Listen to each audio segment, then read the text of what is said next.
I think you're seeing on the screen Sasha's work, which is the heart mantras.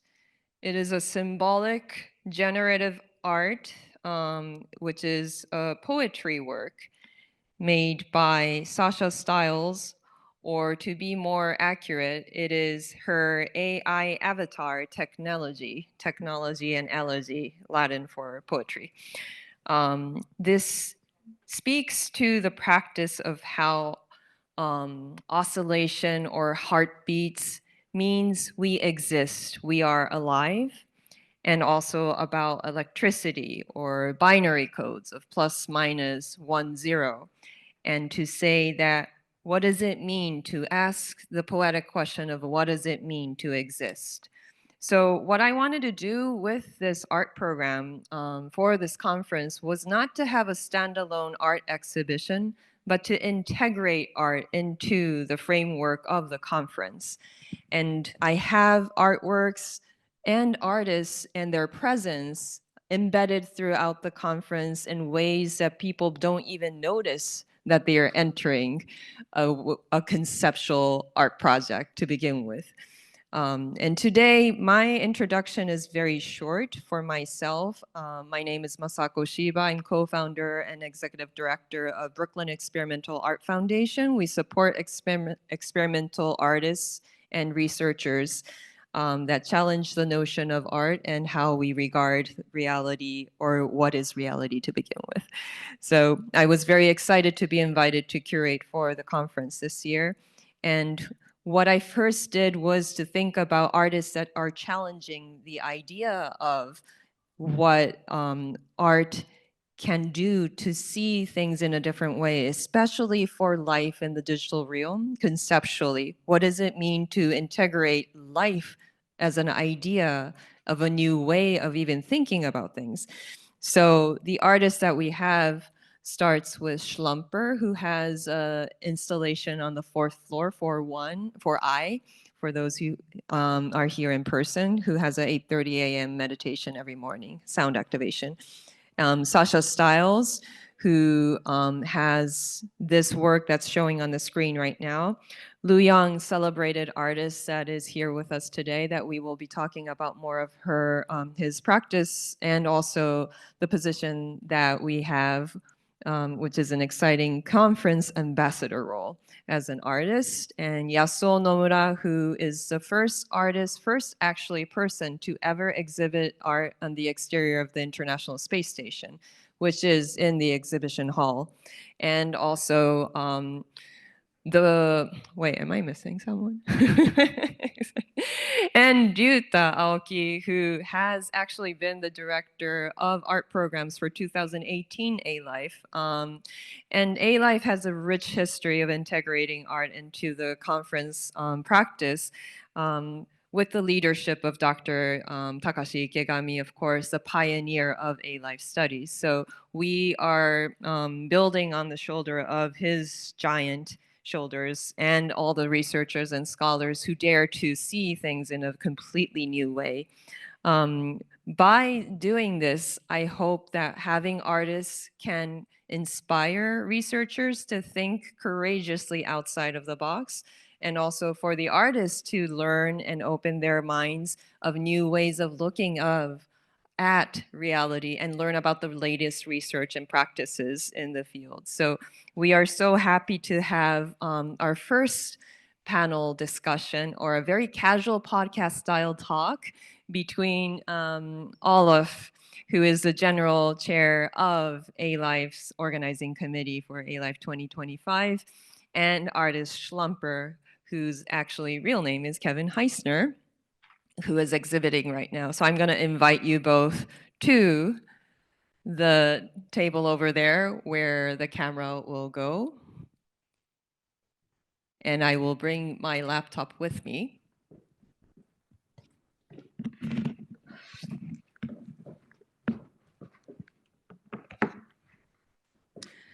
So thank you. This is meant to be like an open podcast discussion between the two of you.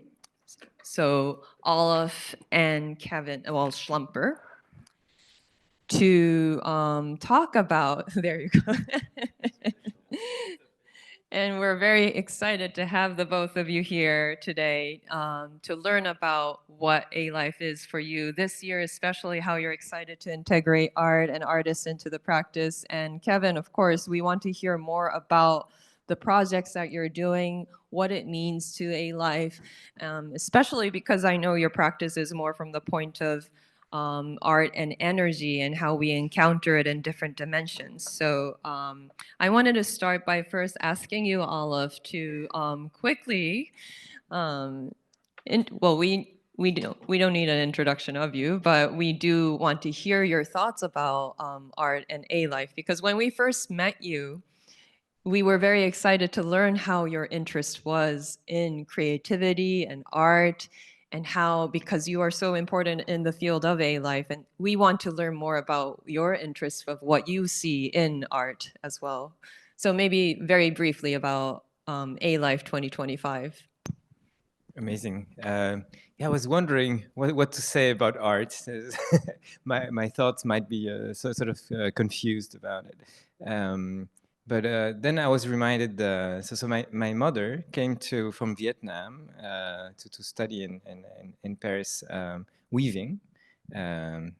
Obviously before I was born, and and I think this must have, like, seeing her work later must have inspired something. And my father is also his own type of artist in architecture, and I think this must have resonated with me, and maybe that pushed me towards all of that side of things. So I have a taste for this, and then there is an obvious sort of a link into computer science and linguistics that I mentioned in the introduction of the conference.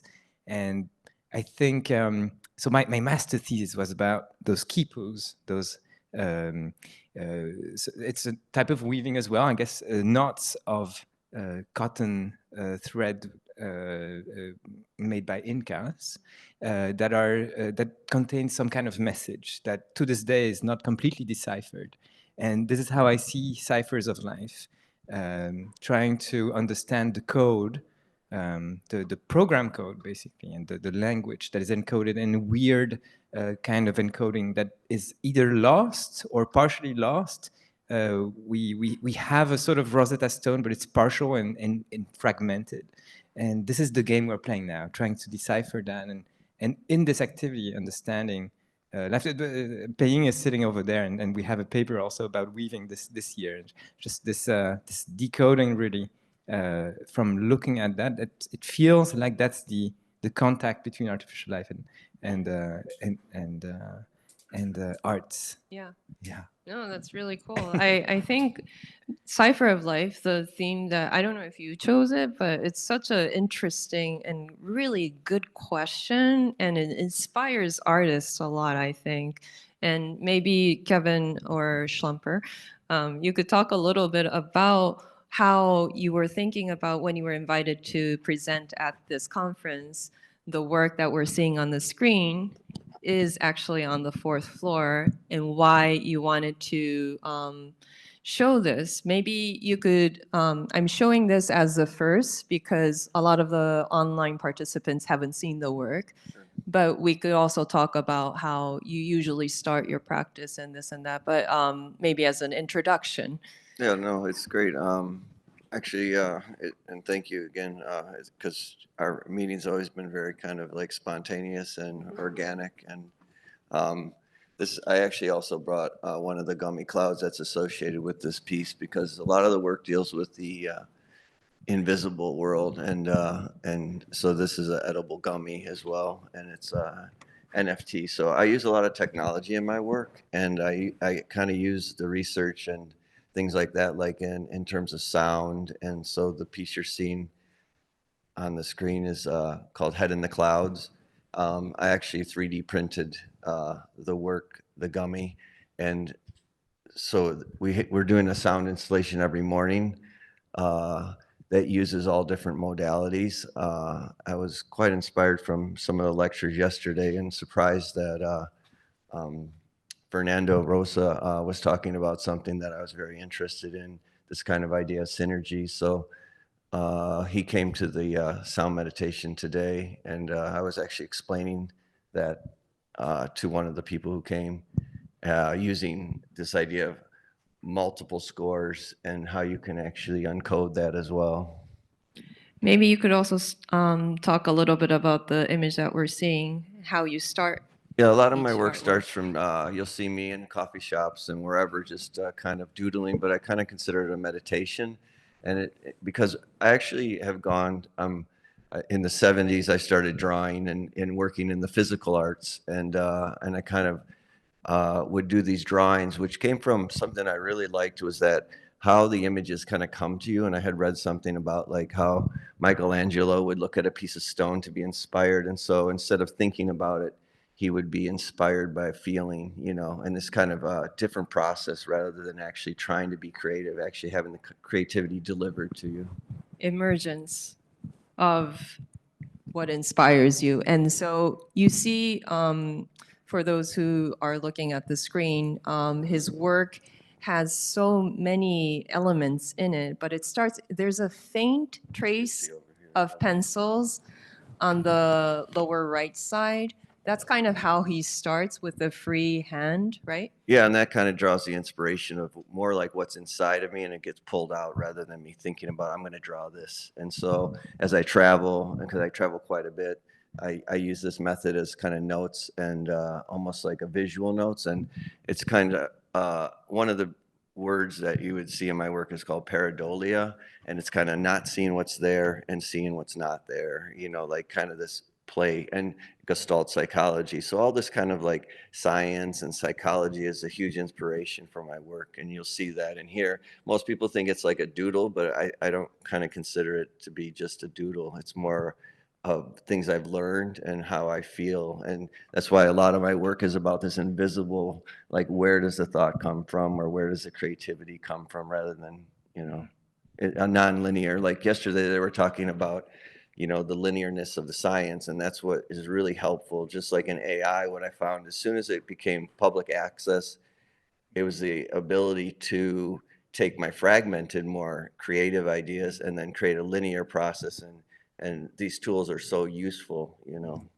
And so these drawings out of it, you actually change it into different dimensions, so to speak. Yeah, and so then I'll go back to the work and then I kind of look into it and discover for myself what I was doing, you know, because I don't feel like you can be creating and be processing and analyzing simultaneously, because it's sort of different sides of the brain.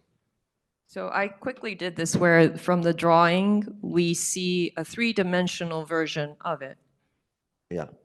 Yeah, and this piece then becomes 3D. So I work through the different dimensions, 1D, 2D, and 3D, and this is done from a 3D printer.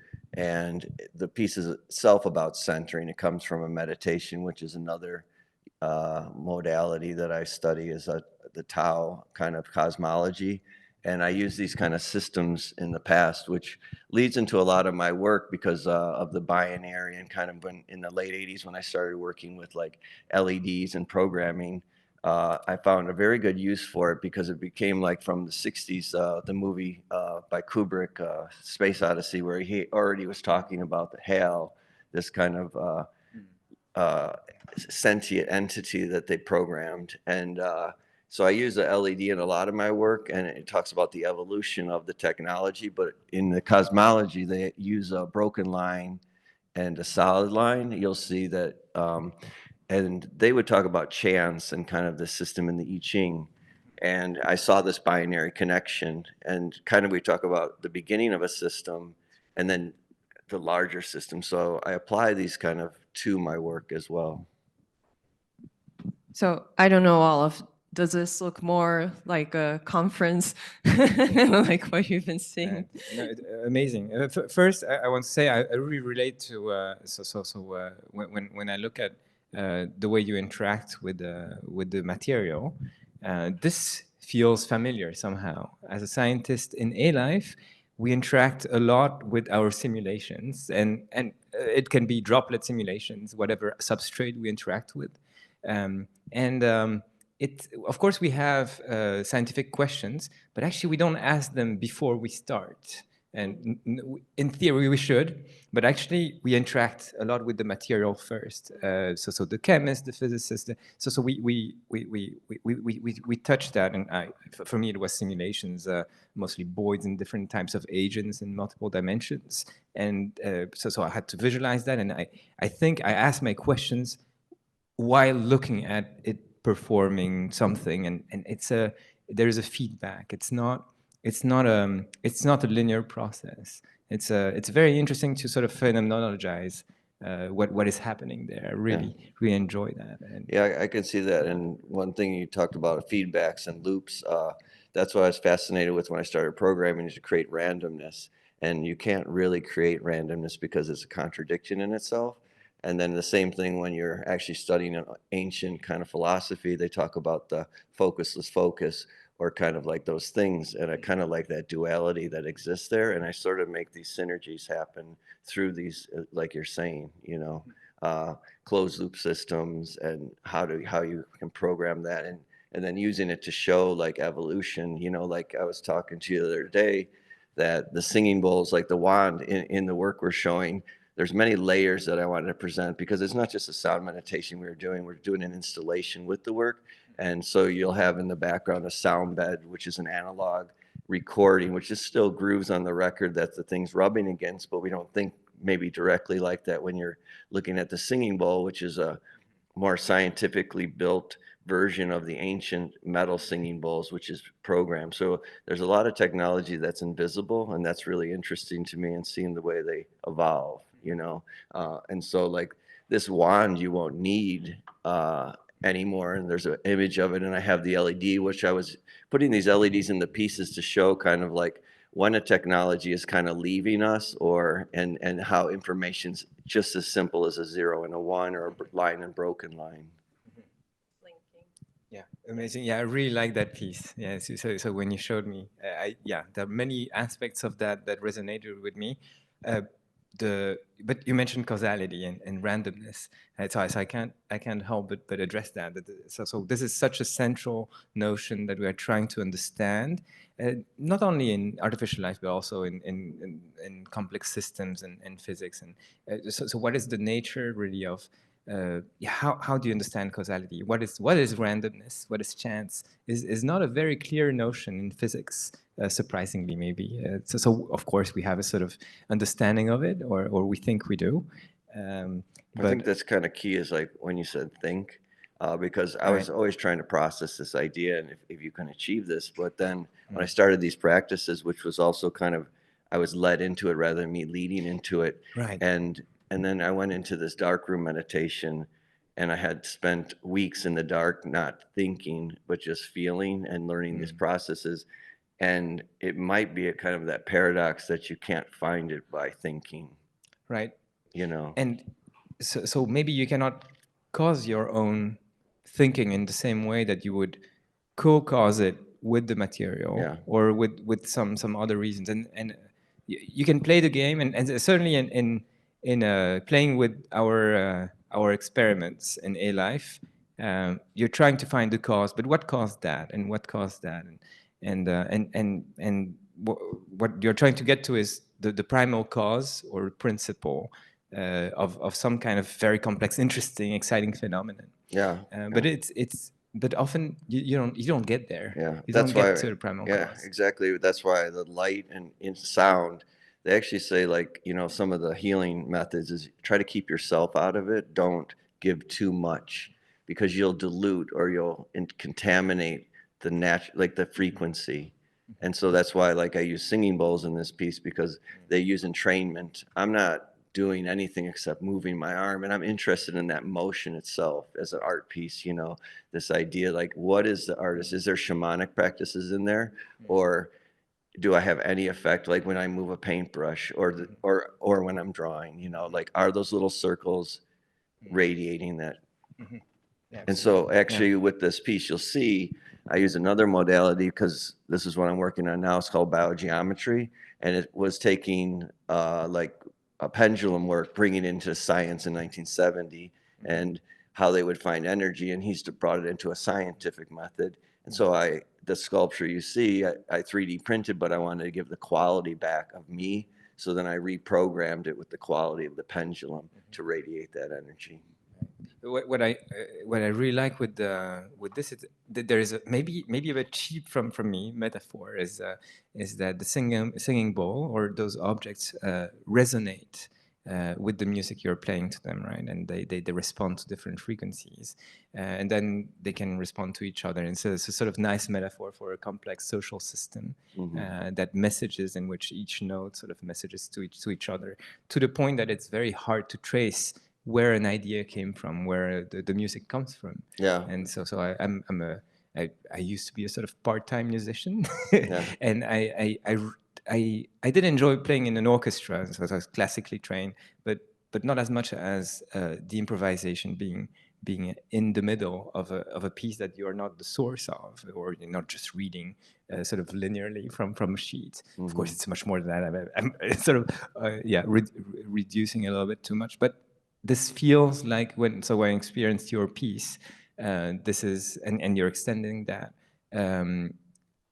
I think this is what I feel. Yeah. I feel, oh, all right, this is something that I'm just a tiny part of, and I cannot trace back everything, but I feel a connection. And maybe I was saying with Takashi, we had a conversation last evening here at the public talk, and we were talking about how ALIFE was evolving. I was wondering, and perhaps the subjectivity of in each scientist is something that we're including more and more. We study the nature of agency, the illusion of agency. Those are newer things that allow us to understand, well, more things in our, I would say, simulations and theories. Yeah, I think that's kind of the way I'm working with AI personally right now, is that I'm using it as a shield to show me what I can see and then try to look behind it. And that invisible part is the part that I'm actually interested in. And now I have this thing that can move at quantum speeds and process where I can't in a linear format. I can only achieve that in meditation, but I can't share that necessarily with you. And so I'm using it as a tool for that now. And even in the sense of like how these tools are evolving, we've created so much noise, which is very appropriate for this piece, that we needed a new tool to sort the noise and recreate it. Because just as I myself have, like the inability to, I'm really good at seeing something, but my output in linear formats, kind of like when you're talking about a dream, I have an autism that we knew very young. And so I can see it, but I can't get it out because it's so slow, the processing. So now when I could use AI in a public format, I can write now, I can put all my fragments together. So it's just like we can sort through the noise, I really love that. There I want to say concepts, but it's not concepts. It's something like feelings or that's exactly what works about, something that, and you can touch it. You can feel a sort of structure, but you cannot really express it somehow. And the expression of that, it's very Wittgensteinian somehow, trying to communicate the beetle inside you. How do you get it out? And maybe that's a sort of nice meaning or way to express what art is. At least, yeah, maybe personally, but I sort of resonate with that. Yeah, so I kind of wanted to also have you talk a little bit about how in different dimensions that you encounter this physicality of your practice and energy. Like using AR, or are you talking about? Or like the gummies or other. Yeah, actually, yeah. So the outputs could be different. It could be tangible in the sense of like a sound, or in terms of this, it'll be a taste. And I'm interested in that. Like when you eat the gummy, like most people, when they get this piece, they'll say, I don't want to open it because it's too nice. I'm like, well, it's just an object. And once you eat it, then that's the art, not until you start to interact with it. And most of my work, just like the sculpture you're sitting around for the meditation, I'm actually using or engaging with the audience so I can learn from them in those moments. And that's where I really get the most out of the work, and the next evolution or the next iteration starts, Right. There's a big group or cluster of workshops and works in this conference for a while now that tackle enactivism and the work of Maturana and Varela and what followed and is adjacent to that is about this interacting through something, through a tool, which is something that might be very relevant right now with AI. So we are interacting with ChatGPT, but are we really? We are using it as a calculator, right? So it's really a tool with a narrow sort of bandwidth between us and it or them. Yeah. It doesn't feel like a communication at all. It's we're asking it for something. It gives us a result. It's not. We're not seeing the world through them. If I discuss with a friend, with you, I'm trying to see the world through you. I'm empathizing, Right. so that's the difference. Maybe that's the important thing Yeah, in like- which AI is not delving Well, into I yet. think of it maybe as like this idea of like we get knowledge, but it's not wisdom. Wisdom takes that interaction, you know, and I think that those are kind of key words in my practice. Is like when I do the drawing, it's like it's almost like taking a Rorschach, and then you look at it, and I hear all the time like any age group, oh, I see this, I see this. You want to connect, you want to simplify, right? And then I learn from that kind of how people are thinking through what they're saying, you know. Exactly.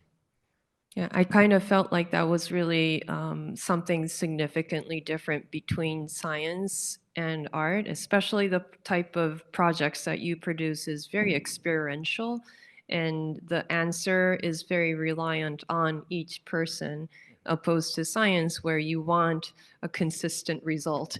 Yeah, or even in this proven packet on the factors. back of the card, which is a collectible, you fill in your experience actually because I don't explain the piece. You tell me what you felt with the piece inside it. Yeah, so That it's an important component of science. We work very hard to cancel that. To not science should be objective. It's something you hear a lot, right?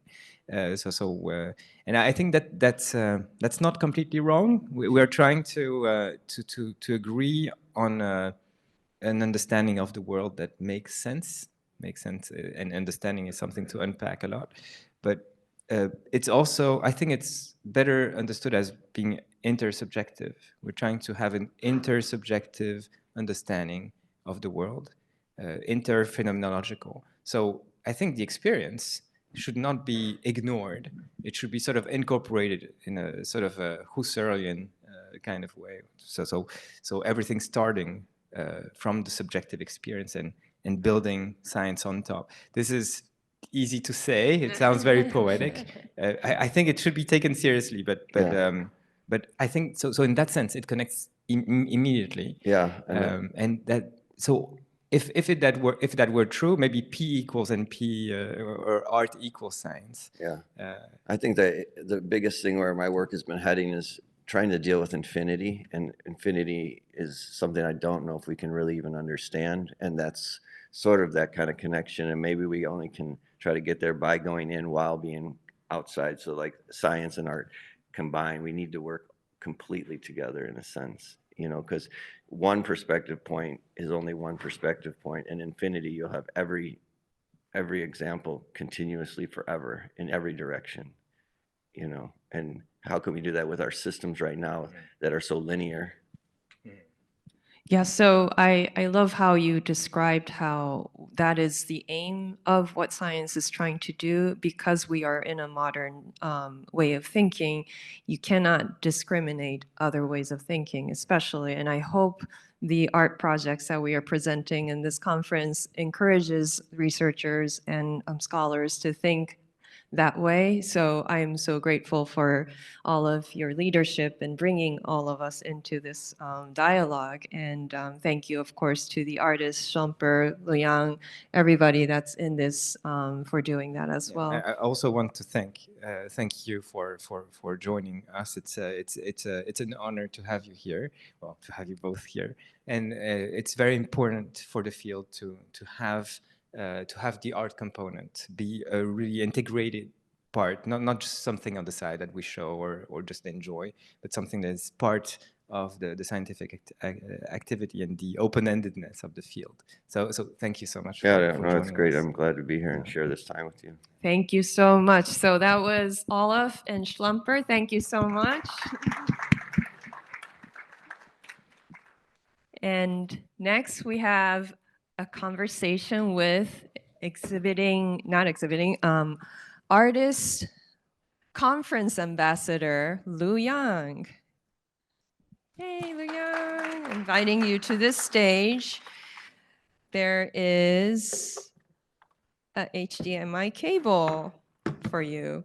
So I am especially excited to have LuYang's presence. For those of you who do not know, he is a superstar in the art world, and the practice is really exciting. It's integrating esoteric Buddhism, Tibet esoteric Buddhism, philosophy, and what it means to be in a increasingly digitally simulated, technologically advanced world by looking at metaverses, different modes of our being. So the works called Doku, as an avatar of LuYang, is actually having a digital reincarnation all the time in the film series. And we see so much symbolism and storytelling and philosophy told through video and installation and a lot of different modes of expression. And I'm excited to hear a little bit more about LuYang's interest in ALIFE and what he has been working on and the interest that obviously he is seeing through attending the conference and what he has found out so far and what he looks forward to seeing. So welcome, LuYang. We're so excited to have you. Oh, thank you, Masako. And I'm very happy that being invited to ALIFE, and this is a very rare chance for me to not only like meet with other people, but also like a lot of scientists, also the researchers from everywhere. Right. Very excited. Yeah. So your practice has been very focused on the central question of probably what ALIFE stands for as well, is my understanding. Is that correct? Yeah, actually, like when I was still in school, I started working on a lot of my works involves neuroscience. A lot of works involved like brain science. Also, I'm very interested in what is the consciousness. Yeah, Consciousness yeah, and brain science. So you were Yeah. looking at it almost like a researcher, a scholar's language here. Yeah, And yeah. I just found out it's very funny. I found out very like my works like over 15 years ago. It's my during I still in school. I have those kind of work. Those are diagrams, and I just did some like the diagrams and imaging of the installation to based on the experiment already exist. And This is your work from 15 years ago? Yeah. Oh my It's goodness. 2009, I think, and during that time, I like realized some piece of it. And for example, this is like a monitor, like help the student to focusing on their lessons. And then after several years, I found out that China they have it, they can monitor your brainwave or your focusing. Wait, what does that mean? And somebody already has a method of... It's like they have like monitor like when you are in a classroom. Yeah. And you can monitor your focusing. If you're focusing, but Yeah. you do that through observing brainwaves. Yeah. Okay. Yeah. So you found that out and then you incorporated that into your crazy practice here. It's a very early work. I call it the craft tremor because I was like it's 2010. I working on Parkinson's disease. Okay. Yeah, I'm very interested in how human beings' brain, if they have some problems, and actually Parkinson's disease, the frequency, it's really like if your brain have some problems, it's and you will have some special frequency that I just make it into a band.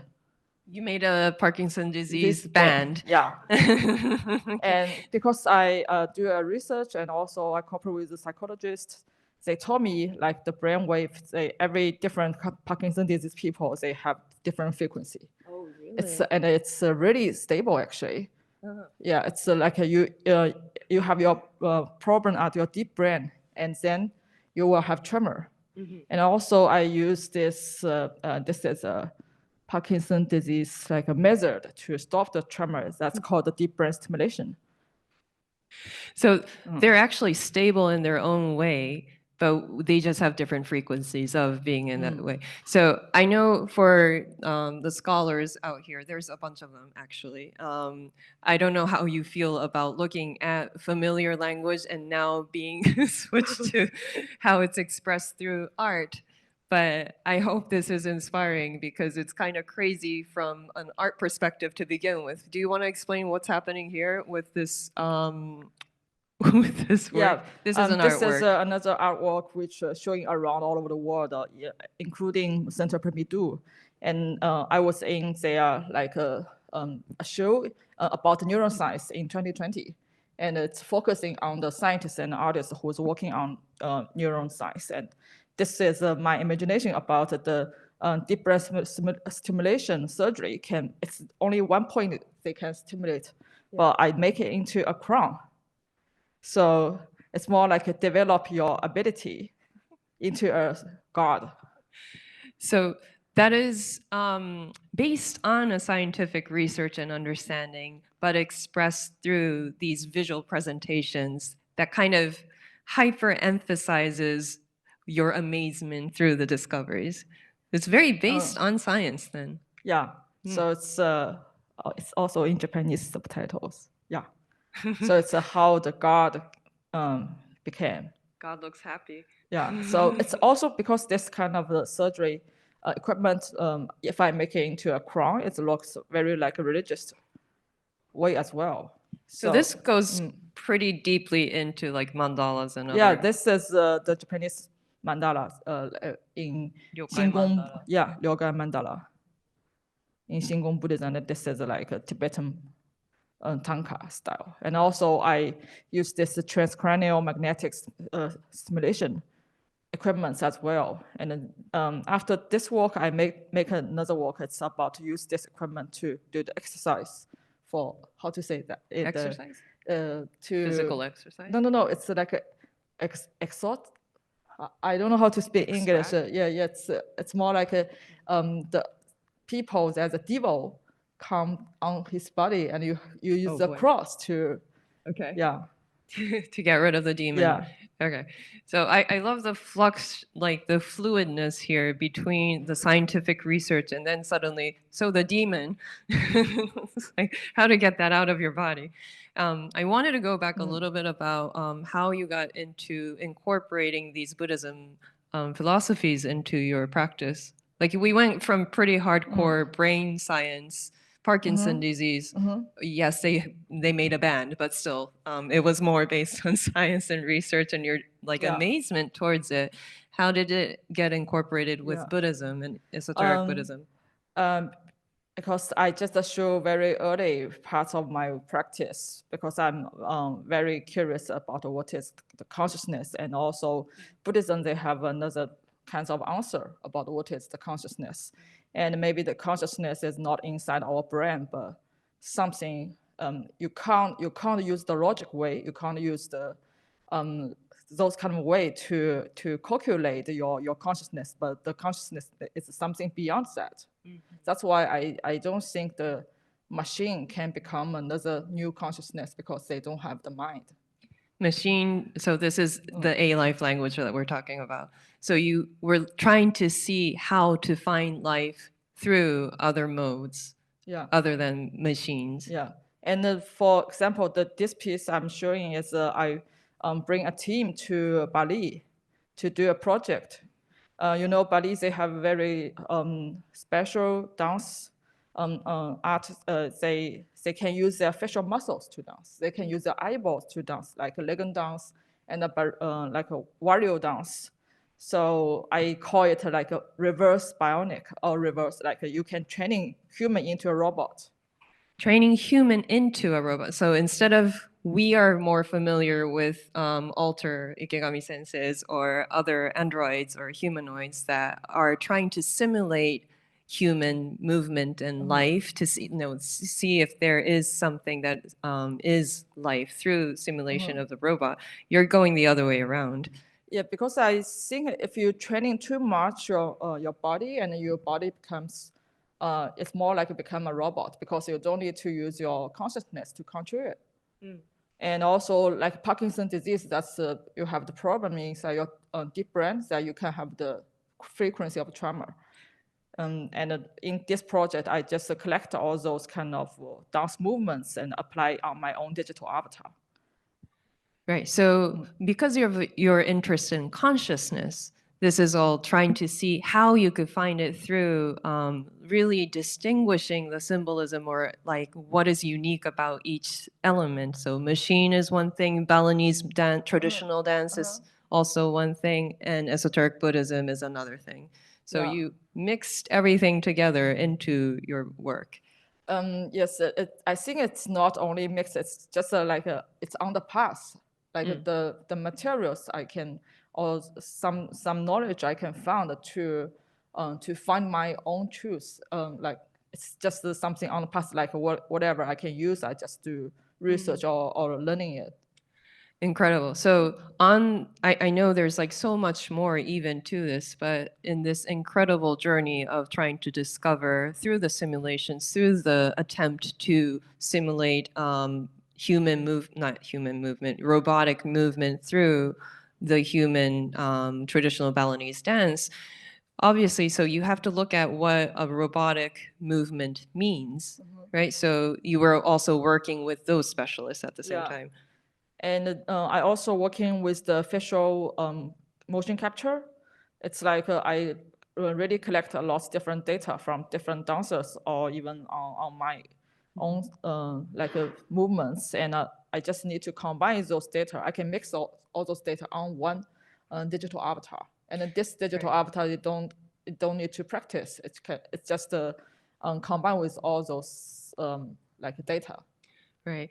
And so I think we'll look at your Doku projects later, and this will all make sense of how he has been incorporating it into this one like theatrical huge project. So you could see how, I'm going to point this out, but this is your face, your physical face, and you are so forgiving in terms of like offering your physical skin to all these different digital avatars that you have created. Like modern day science, we have phones that have filters that make us look cute, not the other way around like this. So you're very forgiving and trusting to give away your presence almost to others, the traditional Balinese dancers and other hip hop and like movements. And so your ego is something that you're not too interested in holding so tight in the pursuit of discovering consciousness. I think actually our body is like when you're born, you can't choose this body. This is just a method for you to living on this life. But when you always living with this body, you think this body is you, and you have so much attachment. But when I play with this, it's more like if you have the experience to playing, for example, GTA, those kind of game, you can jump from one character into another character. It's more like you are using different body to experience the world or doing different things. Right, and which is really exciting because I think a lot of the scholars here do talk about gaming and to see patterns or recognitions of unexpectedness. And you, in your artwork, actually, you make games. You have like a video arcadic games of a lot of different human modes that you are presenting as art so people could understand. Yeah. I don't know why. I just sometimes I really like to make game like since maybe over 10 years ago I already made like 10 games whatever. Wow, But so this, many. Yeah, but this like a Doku avatar is made in Unreal Engine. This is the most realistic like a method I can approach to make the realistic digital human. That's why you can see the Pores. the every details. Right. And then this is the embodiment that is shown here, Doku Hello World. Yeah, this is a Doku's very early piece. It's by Unreal 4, but now we're using Unreal 5. And it is living through the different reincarnations and the states of Buddhism. The reincarnation, like sixth form of lives. Like Buddhism say, we can go into, we can turn into animal, we can go to hell, we can go to heaven. So that's different stage of the like living thing. But well, we also think like in our normal life, we experience 6 reincarnations as well. So you decided that maybe explaining life through these ancient wisdoms or Eastern philosophies, Buddhism philosophies, there might be an answer to what you're looking for, which is consciousness. I think I haven't really like make it separate if it's with Eastern philosophy or Western philosophy or Eastern wisdom. I think this is the thing. I can say maybe this is the answer, so I just go into it. So I haven't a concept to separate them to clearly. And what was interesting to me when I first visited your studio a few years ago, you were very immersed in the practice of studying Buddhism to try to understand what it is. And you said there has been hints of how it's logically been very helpful to understand modern society for us living. Yeah. Because I don't, because I'm a Buddhist of course, but in my own idea, I think Buddhism actually can give me all answer. It's the philosophy can give you the solutions. It's not just asking questions, it give you a lot of solutions. You can find the solutions from this philosophy. Practical, useful information and advice from Buddhism. So this is actually kind of a message of if you live true to that philosophy and idea, it works. And the work is so strong when these are just stills, but it's already such powerful imagery. And when you show this at the museums that LuYang shows at the best of the best institutions, and they're like hour-long films. Okay, so when you go to a museum and you see a video work, you'll be like, really, it's great if you see it for 20 seconds. And people sit through for a full hour for this thing. It's really incredible and powerful.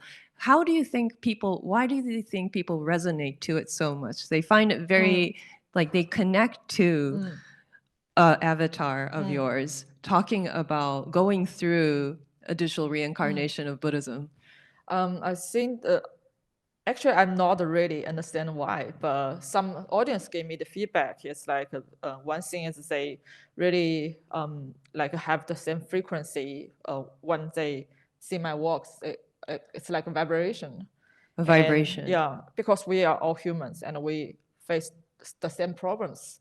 And it's just something I just take it out. But actually the core inside my works is not my own idea. It's from Buddhism wisdom. So I think this wisdom can use for all kinds of beings. I think this is the most important point. And some other point is like the music, also the visual. And recently I use AI a lot. So my newest work is Doku the Creator. It's very, very fast AI generated film. Even it's a 1 hour film, but people they are very enjoy to watch it. It's more like they are just browse some TikTok because it's very very short clips and it's crazy short clips. So you do incorporate AI into your practice, and I know for like traditional films, you look at a story, it's a movie, there's a narrative, and it's very different. in style. Like you see how diverse the imagery is, and the story, if there is one, is very not like it's very for the lack of a better way to express it, it's choppy. It's almost like a dream where you don't know why you're seeing so many different things, but it's connected and you're in it. So you just have to accept that you're in it.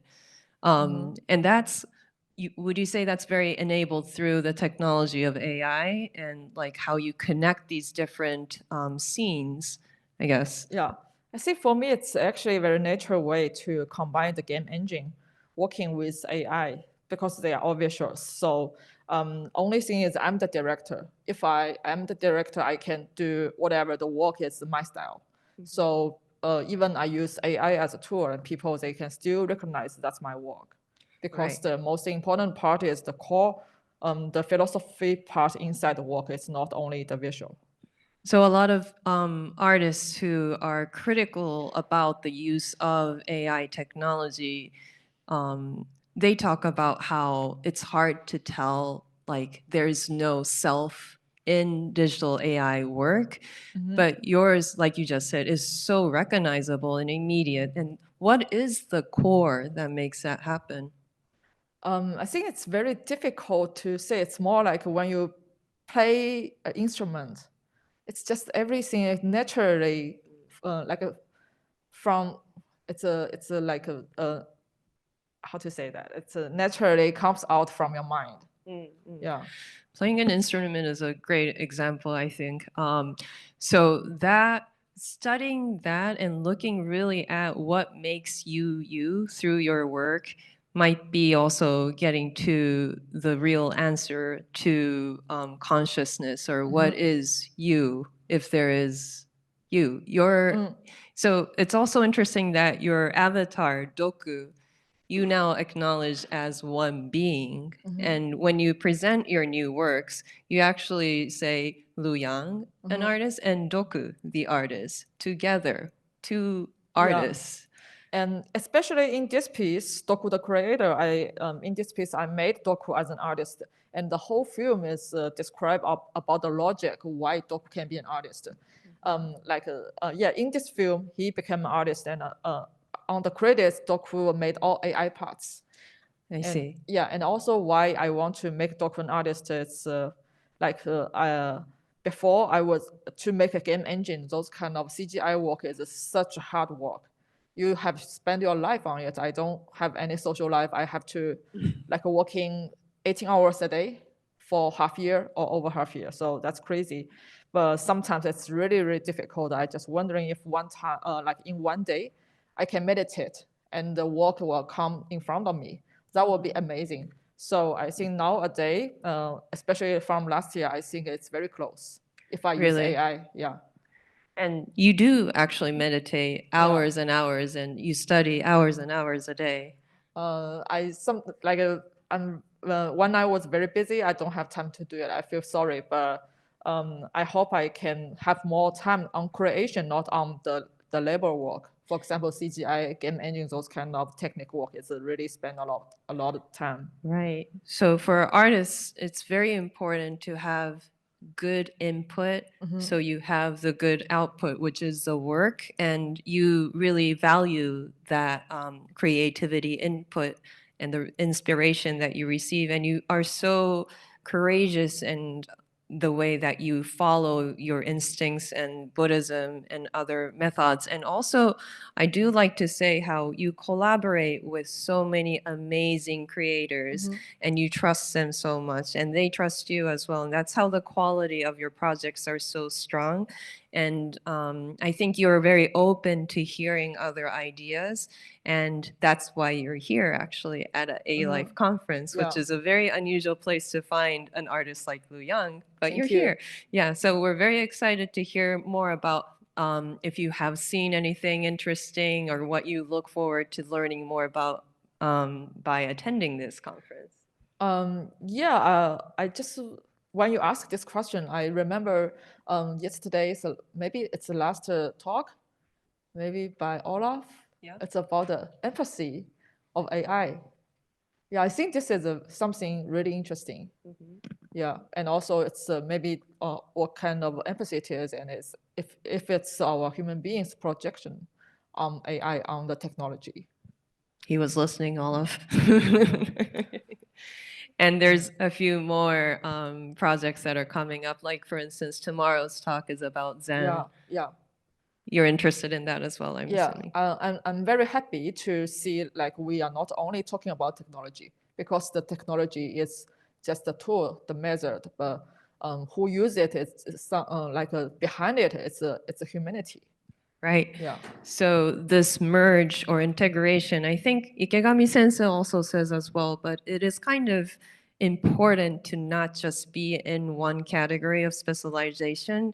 It is so crucial to integrate all these diverse viewpoints from different categories and different specialists, and he does that so beautifully as well, and so do you. And I'm excited to see how the important studies and eye-opening ways of seeing new research projects here has brought probably inspiration to your practice as well. So next time when you go see LuYang's work, you will know that you have all influenced his projects. So this is really exciting to see as well. Is there any other videos or something that we could show them so they have an idea? Do you have videos? I haven't prepared, but maybe it's online. But yeah, maybe something like this. Oh yeah, I think I can show the. Last year I did a performance at the M Plus Museum. Yeah, sometimes I just do entertainment with my avatars because I always create avatars. Right. So yeah, I always do real time motion capture performance. So that's really meta because you have a film of an avatar with another avatar performing in front of it. And we even did those kind of performance during COVID. Like one time we have two venues. One is at Hong Kong, and another one is at Sydney Opera House. And we have two dancers at two different venues, but we make the real time performance and put their data and avatar on one screen. So it means that they can just share their own motion capture data on one program. So this is happening real life at that time. Yeah, it's a real time. And the figure in front that is moving around, that's a Balinese traditional dancer. Yeah. And this is an Indian dancer. Indian dancer. Yeah. Okay.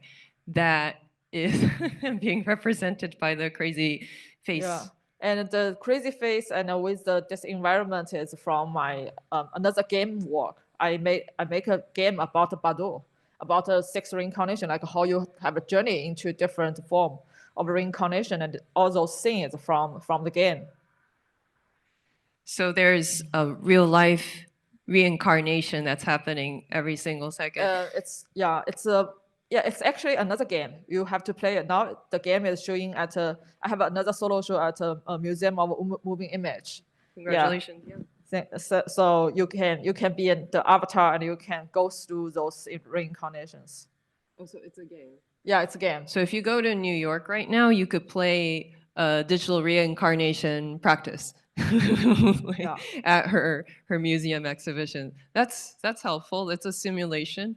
Yeah. I think I have a dream with I can make another very good quality game. Like I think if I can make that game that can help people during their battle after their death. Okay. Yeah, because in our tradition practice, you have actually a lot way to tell you where to go, not go to hell. So play the game is helping you to go up, not go down. Okay, so there's a lot of simulations that probably ALIFE scholars do, but I'm not sure if everybody was doing simulations just to prepare, making sure that we don't go to hell. But in case you've never had that chance yet, we could do this. So that's the beauty of art, if I may say that. There's a lot of things that are similar to scientists and artists. And I think, LuYang, your practice really shows that and how strong it could be by connecting those philosophies and ideas. So we're very excited to have you here. And because of your presence here at the conference is to be a conference ambassador. You're attending a lot of the presentations and you're actually actively participating in the workshops from day one. And hopefully maybe you will have more chances to converse with scholars and researchers here. And if there's any questions or maybe curiosity of how you might be thinking, I'm going to say, please feel free to come up and say hello and introduce yourself, maybe introduce your projects that you're working on, because that might be of interest to you. And hopefully there's inspiration that goes back and forth between the artists and scholars in this way. Yeah. Thank you. Yeah. Thank you so much Thank for you so being much. here. LuYang, everybody. We're very excited to have this really unusual way of having artists in the conference ecosystem. And speaking of how having unusual conference ecosystem presence, I actually thank you. Okay, thank you again. I tried to, let's see, embed art into the conference in a natural way. And Honoris is going to help me because I'm technically challenged. There's a reason why I studied art history. Okay. So I wanted to, if you could cue that up so I could just talk a little bit about it before we go into it. I wanted to introduce the practice of Sasha Stiles. She's a really exciting AI poet. So let me explain what that means. Sasha is Kalmyk, which is, it's a region near from Mongolia, and her mother is from, and that is a region where the language is only oral, you can't write it down. So she first got very interested in how language could be a vessel of culture, because when the people who can speak that language are no longer around, that culture kind of diminishes. And so she became a linguist, linguistic study researcher, and also a poet. Meanwhile, her parents are really exciting. They're science documentary filmmakers. So she grew up going from anywhere between NASA, where you guys are familiar with, or to the savannah of Africa. And they were like very interesting, crazy scenes that she grew up in. And while she was doing that, she kind of came to the natural understanding that technology, science is humanity's friend. So a natural merge between linguistics and technology, and you have an AI poet. And what she's been doing is she went to Oxford and Harvard and everything, and she graduated, and she had a 20-year really distinguished career as a poet, really acknowledged in the field.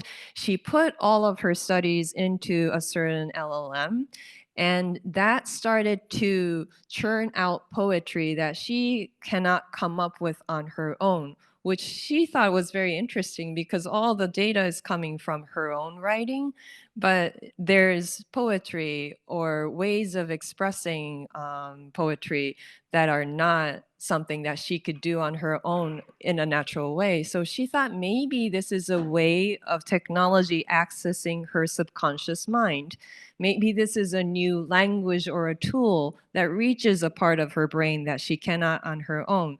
And she titled that AI model technology and elegy, which is Latin for poetry.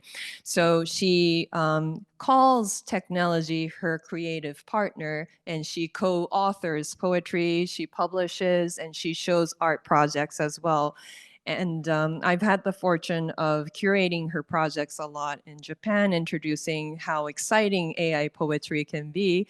And she's showing her generative AI poetry work called Heart Mantras here at the conference. Sometimes when you come to this auditorium, you will see at the very beginning of this presentation, I was showing a video clip of it. But now the Heart Mantras is actually a project that's about heartbeat.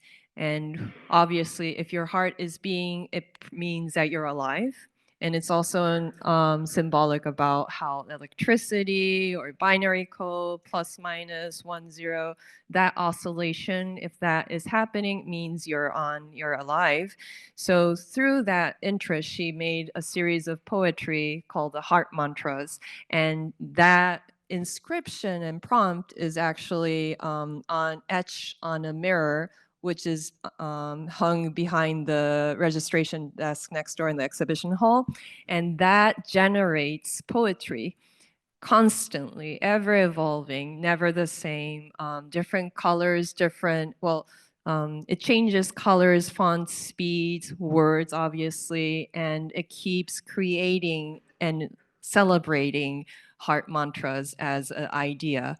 And she is actually now recognized as one of the most important AI poets or AI artists, linguistic-based artists, through MoMA, Museum of Modern Art in New York this season. And she has just shown at the entrance of the face of MoMA, her large-scale living poetry project. So I had the chance to interview her and hear her thoughts on AI poetry and how she became interested, and her thoughts behind her hopes behind this technology and how that enhances her project. So I'm gonna play that interview right now. So, well, I'm here at MoMA. It's the opening day of my new piece, A Living Poem, which is an AI-powered text. It's an infinite text that uses multimodal AI to write and rewrite itself every 60 minutes.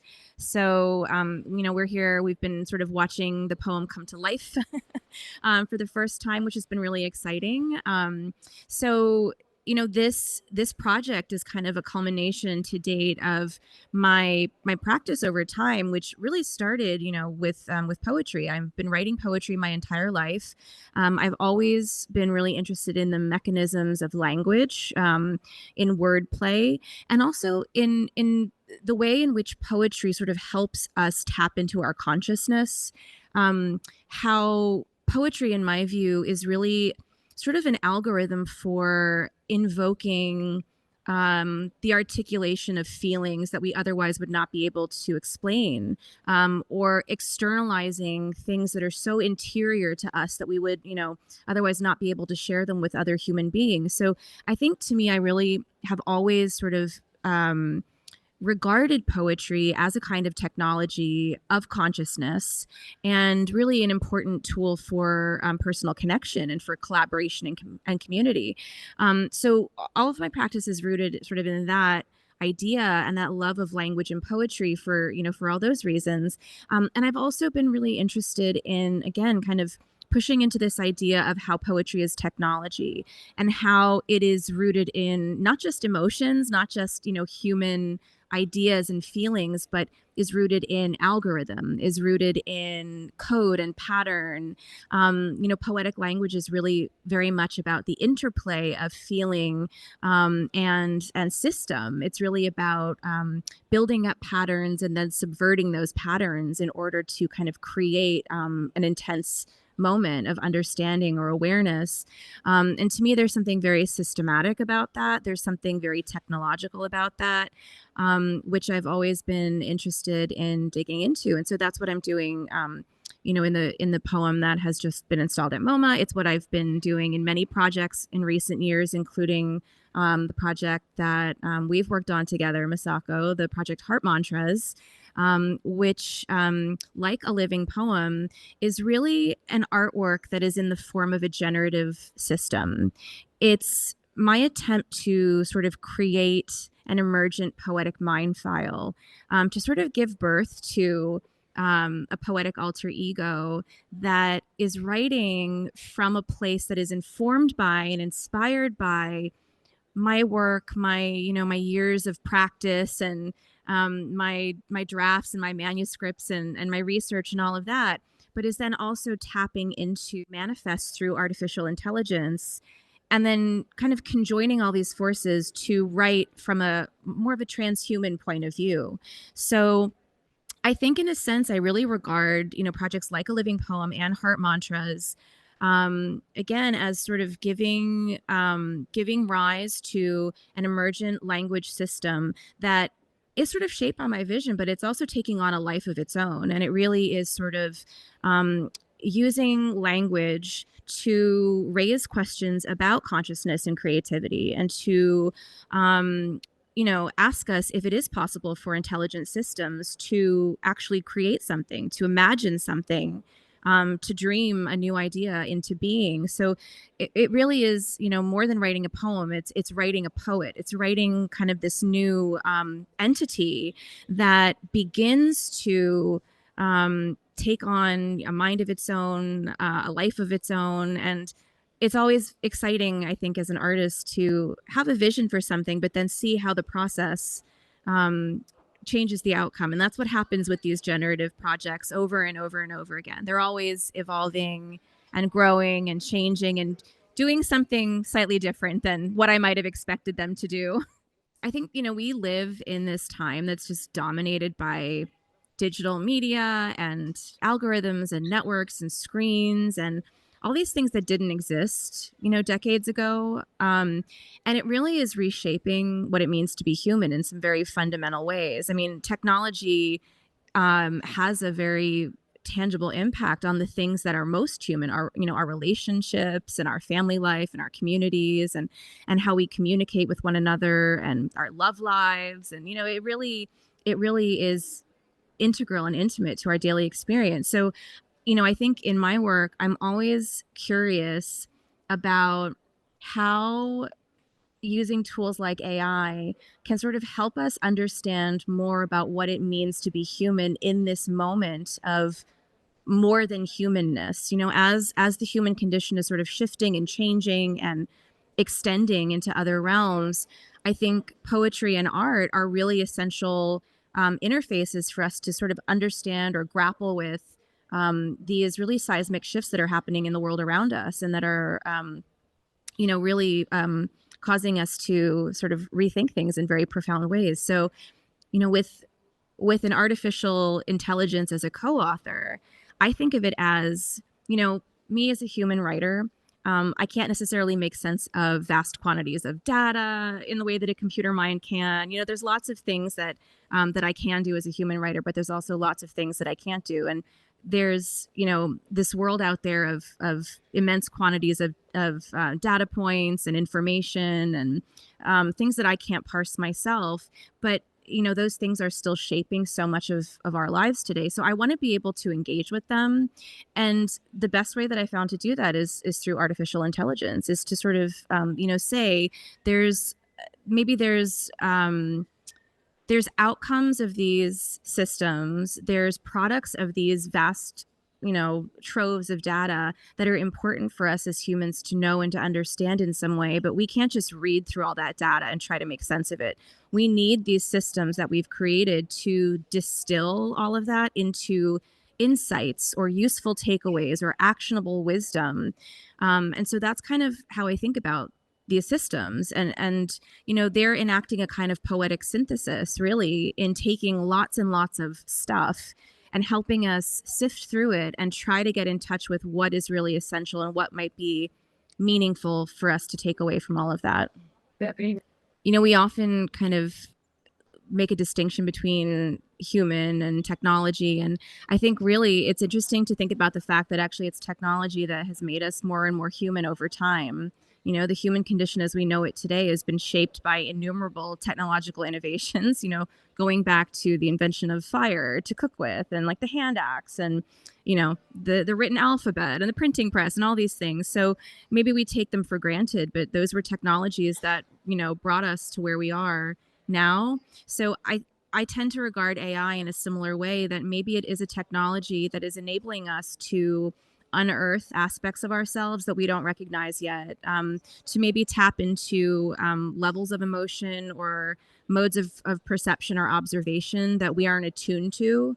So there's something about AI and its ability to sense things on a different level or different order of magnitude than humans that means it has the potential to endow us with an augmented sensorium. And I find that really, really interesting, you know, and then what does that mean in terms of our ability to relate to one another as humans? Does that kind of more, you know, that augmented empathy, maybe, like, does that enable us to understand each other better? Does multimodal AI, do generative systems that are able to communicate beyond words and, you know, help us write and think in images and videos and code, does that in some way enable us to express ourselves to one another in more and more profound ways? So these are things I'm constantly just thinking about and I'm fascinated by. And I think it comes back again to heart mantras and to the mirrors of the project, you know, because, you know, we're sort of thinking about technology as holding up this mirror to us, not being separate from us or antithetical to us or antagonistic to us,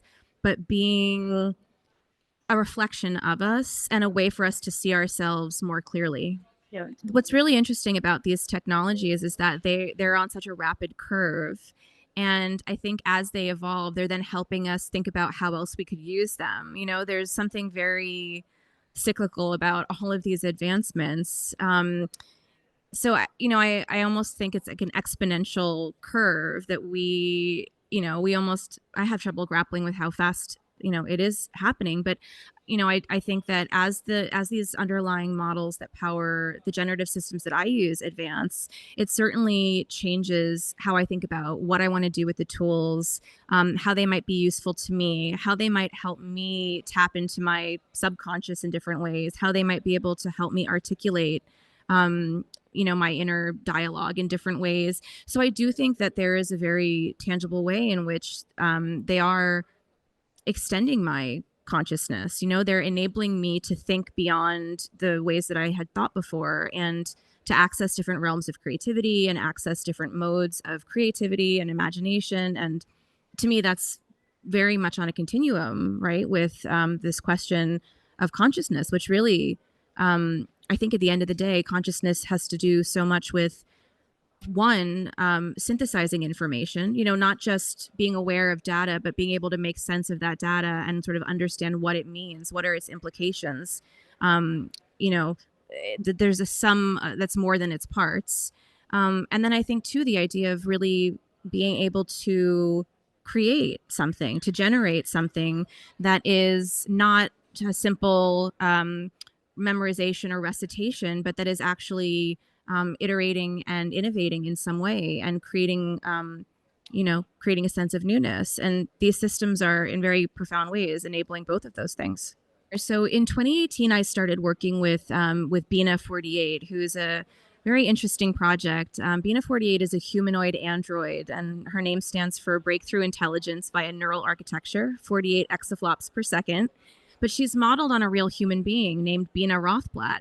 And Bina 48, the android, was created as an experiment in digital immortality and really in whether it was possible to sort of download from the human Bina a repository of, you know, a life's worth of memories and stories and ideas and reanimate those, you know, through artificial systems and create, you know, sort of a version of that Bina that could then sort of live on. So it is sort of a question of creating an artificial life rooted in a real human, organic, you know, biological life. And it's really fascinating because it does raise all these questions about, you know, where does all that data come from?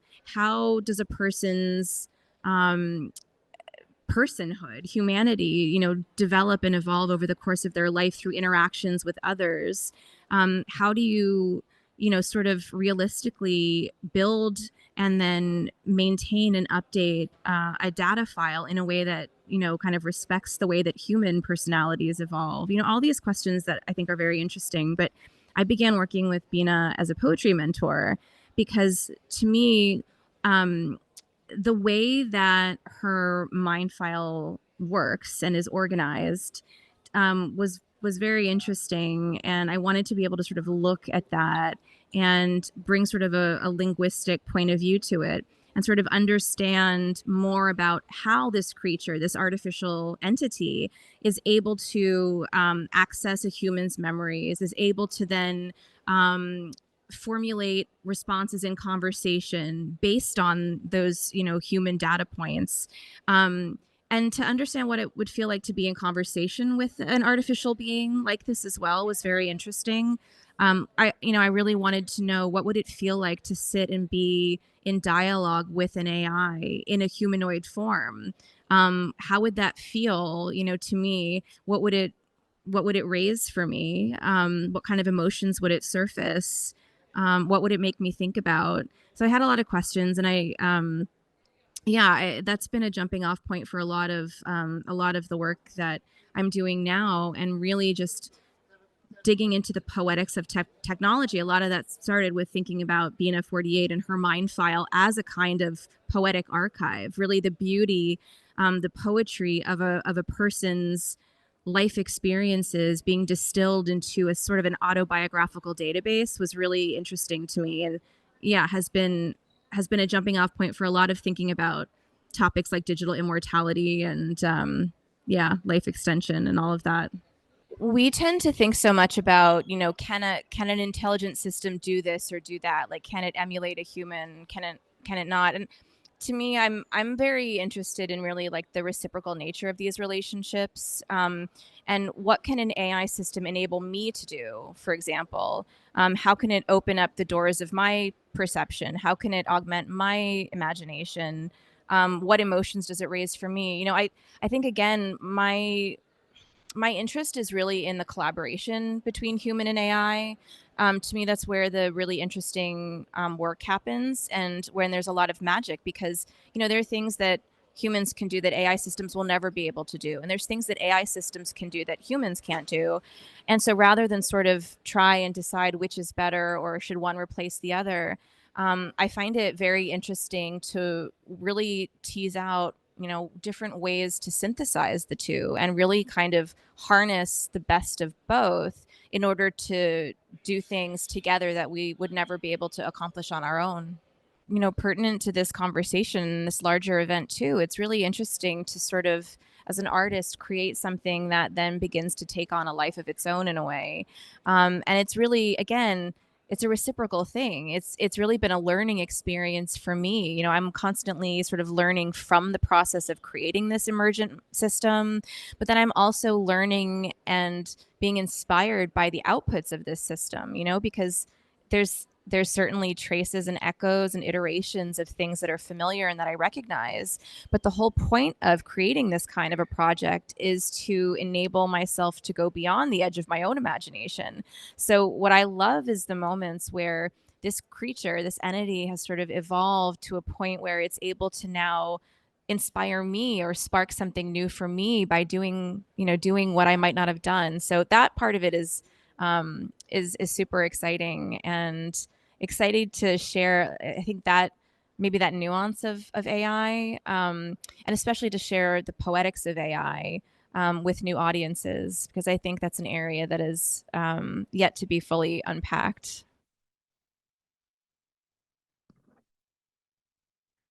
Okay, so that was, yay, Sasha! Amazing, Sasha.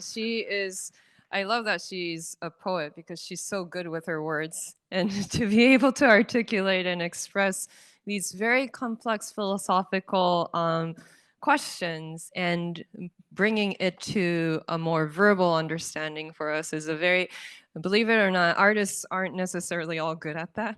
So it's wonderful to work with Sasha in that perspective. But it's really exciting what she's doing to use AI as a tool to think about how we think about life and consciousness. And I've been really enjoying watching her work and thinking about what it means to be using this technology to understand human consciousness and life, if it's emergent in that way as well. And the next artist that I wanted to present is Yasuo Nomura. He's a New York-based Japanese-American artist, and he has done this project called Payan. And I'm going to let the short film documentary talk about it a little bit more, but he has been interested in exploring the next dimension. And when he came to me saying that's the type of project that he wants to do, I'm like, oh, okay, this is going to be easy, sure. And then I was like, how are you going to do that? And he was like, he was interested in seeing how like the first dimension, second dimension, third dimension onwards is still, he doesn't really fully feel like he gets it, because we need to free the third dimension from gravity and go to pure non-gravity free environment to understand the next dimension and beyond. So I was like, okay, so how are you going to do that? And then he had an answer. He said, I think we need to take the work to space. So I was like, okay, and how are you going to do that? And then he said, I'm going to go to the International Space Conference and I'm going to talk to people who make satellites. And I was like, oh, you actually like thought about this. This is great. And next thing, and he was like, yeah, I'm really excited to do this. Do you want to come? And as a curator, you say yes to everything. So I said yes. 5 days later, I'm in Dubai. First time in Dubai. First time at a space conference. It was so much fun. They have a conference and they'll be talking about like Hayabusa 2, and like the setup is like NASA has like Mars set up and everything, and I'm taking so many pictures. And it was very sci-fi in that way too. At the same time, it was a really wonderful way to have an artist talk to these scientists and really practical use of technology for real matters. Art is very abstract at sometimes, very conceptual, but these are people who are doing really real things, although it feels sci-fi and not real. It's very real there. And I fully enjoyed being in that environment, talking to all these people. And luckily, one of the space ventures that we talked to found that very exciting, and they said, let's do it. So, and they also said, you're very interesting. Do you want to work for us? So now I have a space venture. I'm US representative of Spacetainment. I'm in charge of, I'm chief artistic director of the entity as well. And we have been fortunate to work with a collaboration with NASA and SpaceX to launch the first ever artwork that was exhibited on the exterior of International Space Station. This is a project in 2023. We launched on SpaceX Falcon 9 Dragon on March 14th, the day of Pi, which is kind of iconic because the project is called Payan. It is based on the 1930s theory by Dr. Yukawa Hideki that won the first Nobel Physics Prize. And the part that the artist Yasuo was very inspired by it was how the world is made of particles or entities that you cannot see that are living and coexisting in harmony. That's the key part that he liked about the very complex theory. And he wanted to use that symbolism as something that is a way that we discover harmony in the way that the universe is. So he wanted that to be the answer of the next dimension, and he engraved that a mark that represents that symbolism, which we flew to ISS. And I won't go into the details, but it's a really poignant project. So I wanted to have you see footage of the first time I went to NASA. You never know what being a curator takes you to do. You end up going to NASA and flying the first ever art projects to space. So we are waiting for the launch of SpaceX Falcon 9 Dragon going to the International Space Station. Here we go.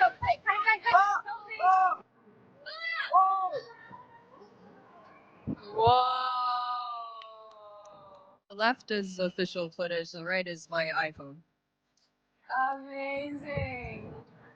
Are you seeing this? Oh no. Beautiful. This is SpaceX Falcon 9 Dragon going up, headed to the International Space Station from Florida, NASA Kennedy Space Station, with Yasuo Nomura's Payan. Say bye to Payan. It's hard to see, but that's the Momoya's artist. Payan.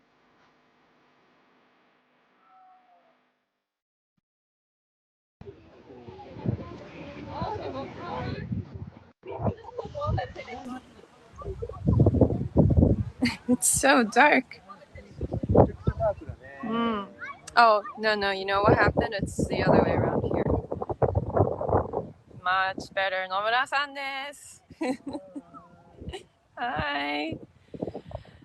Yasuo is preparing for the launch. He actually has this connected to the Brooklyn studio space and also in Japan.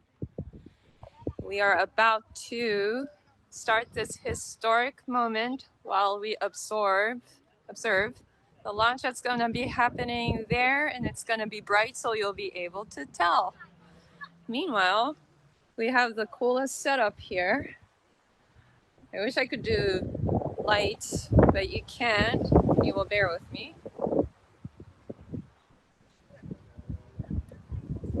I can't see.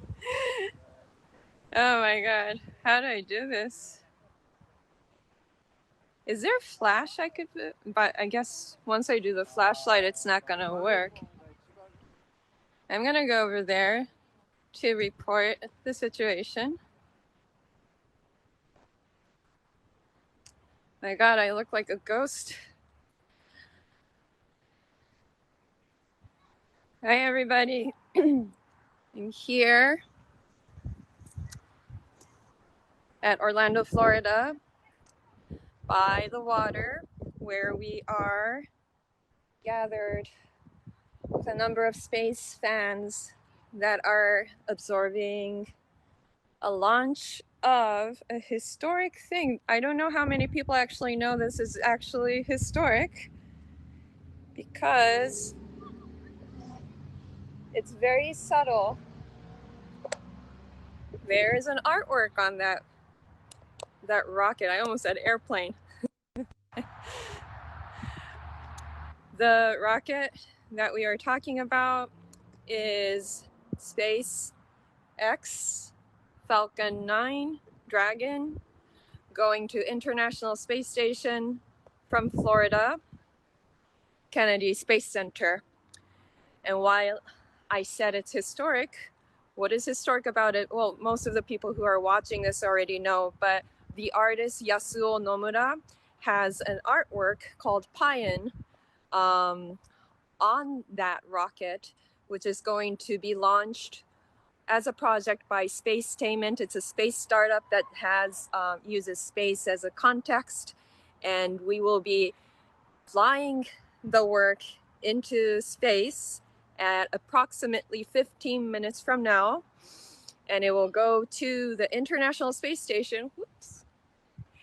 And that will be affixed to the exterior wall of the International Space Station and going around the orbit for a few months.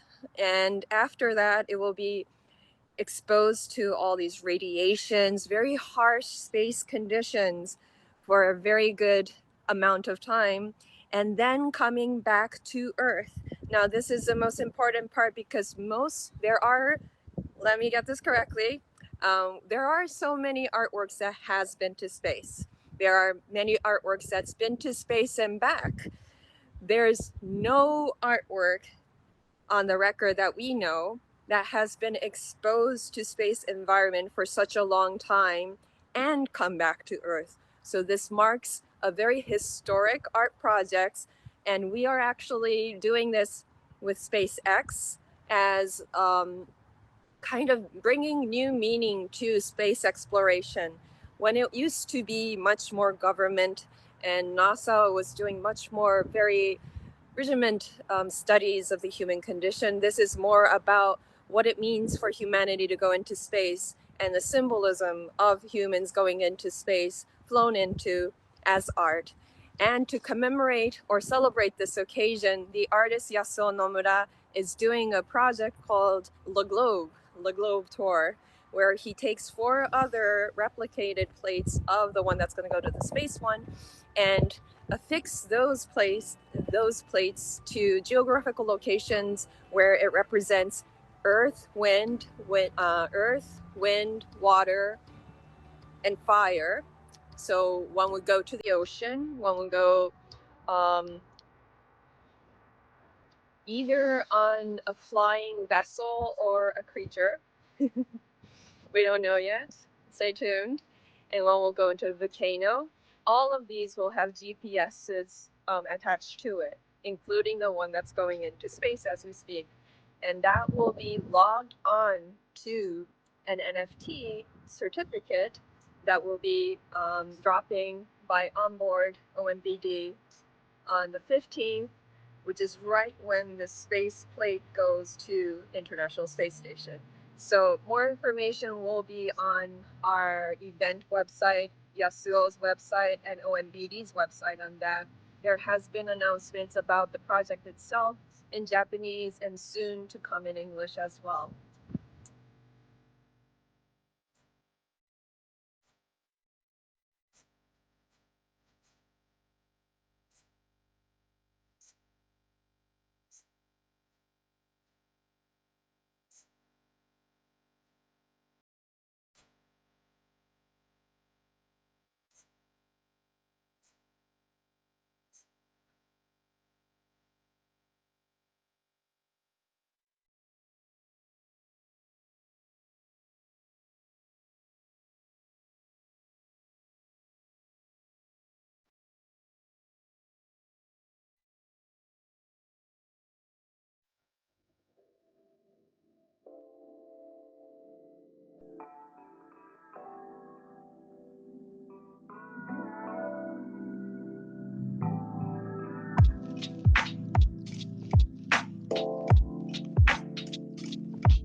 ニューヨーク在住で現代アーティストをしています野村康夫です。パイオンとは高次元と言われる世界をどうやって体験することができるかということをコンセプチュアルアートとして体験型アートとして表現した作品がパイオンというものです。でそのインスピレーションの元となったのが日本で初めてのノーベル物理学賞を受賞した湯川秀樹先生のパイ中間子理論というところに着想を得ていて、それは物と物とをこう結びつけるユナイテッドするというそういうようなコンセプトで、これをその高次元の表現にぴったり重なるなというところでこの名前を付けました。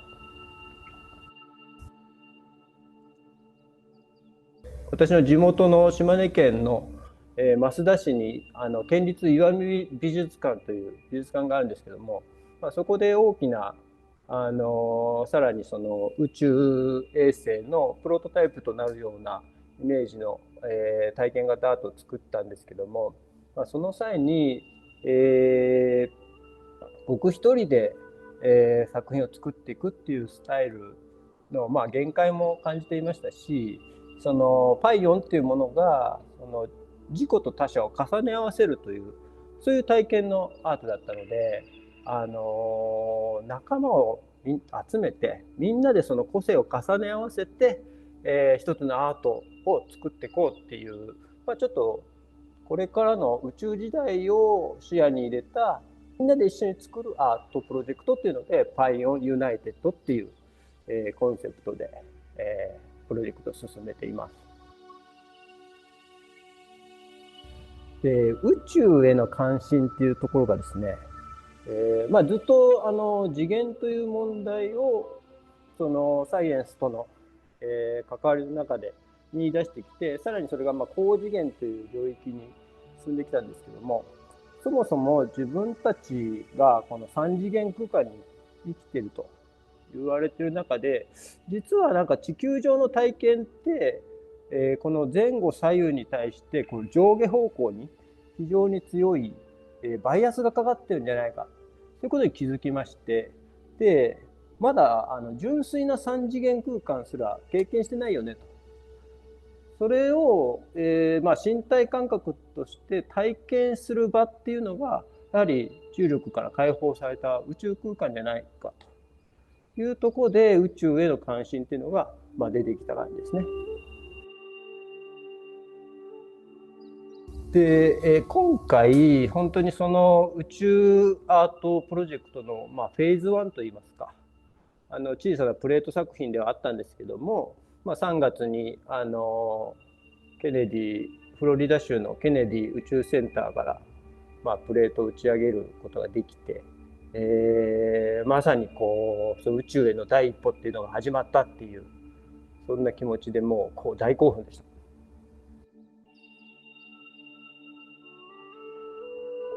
で、3ヶ月間ですかね、宇宙ステーションの外側に直接取り付けられて、で宇宙船とか放射線だとか、すごく厳しい環境にさらされながら、それが地球に戻ってくると。でその宇宙っていうものを直接体験して戻ってきた、そういうことにすごくロマンというか、を感じつつ、自分たちもその宇宙空間を旅している仲間の一人、家族の一員、イメージするすごいいいきっかけになったかなと。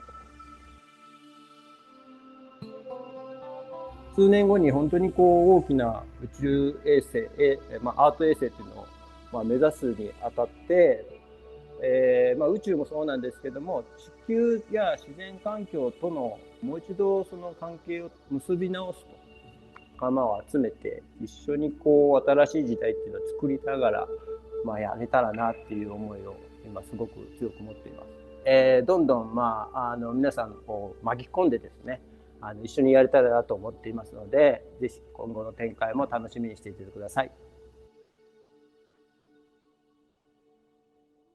Okay, thank you. That was Yasuo Nomura's presentation.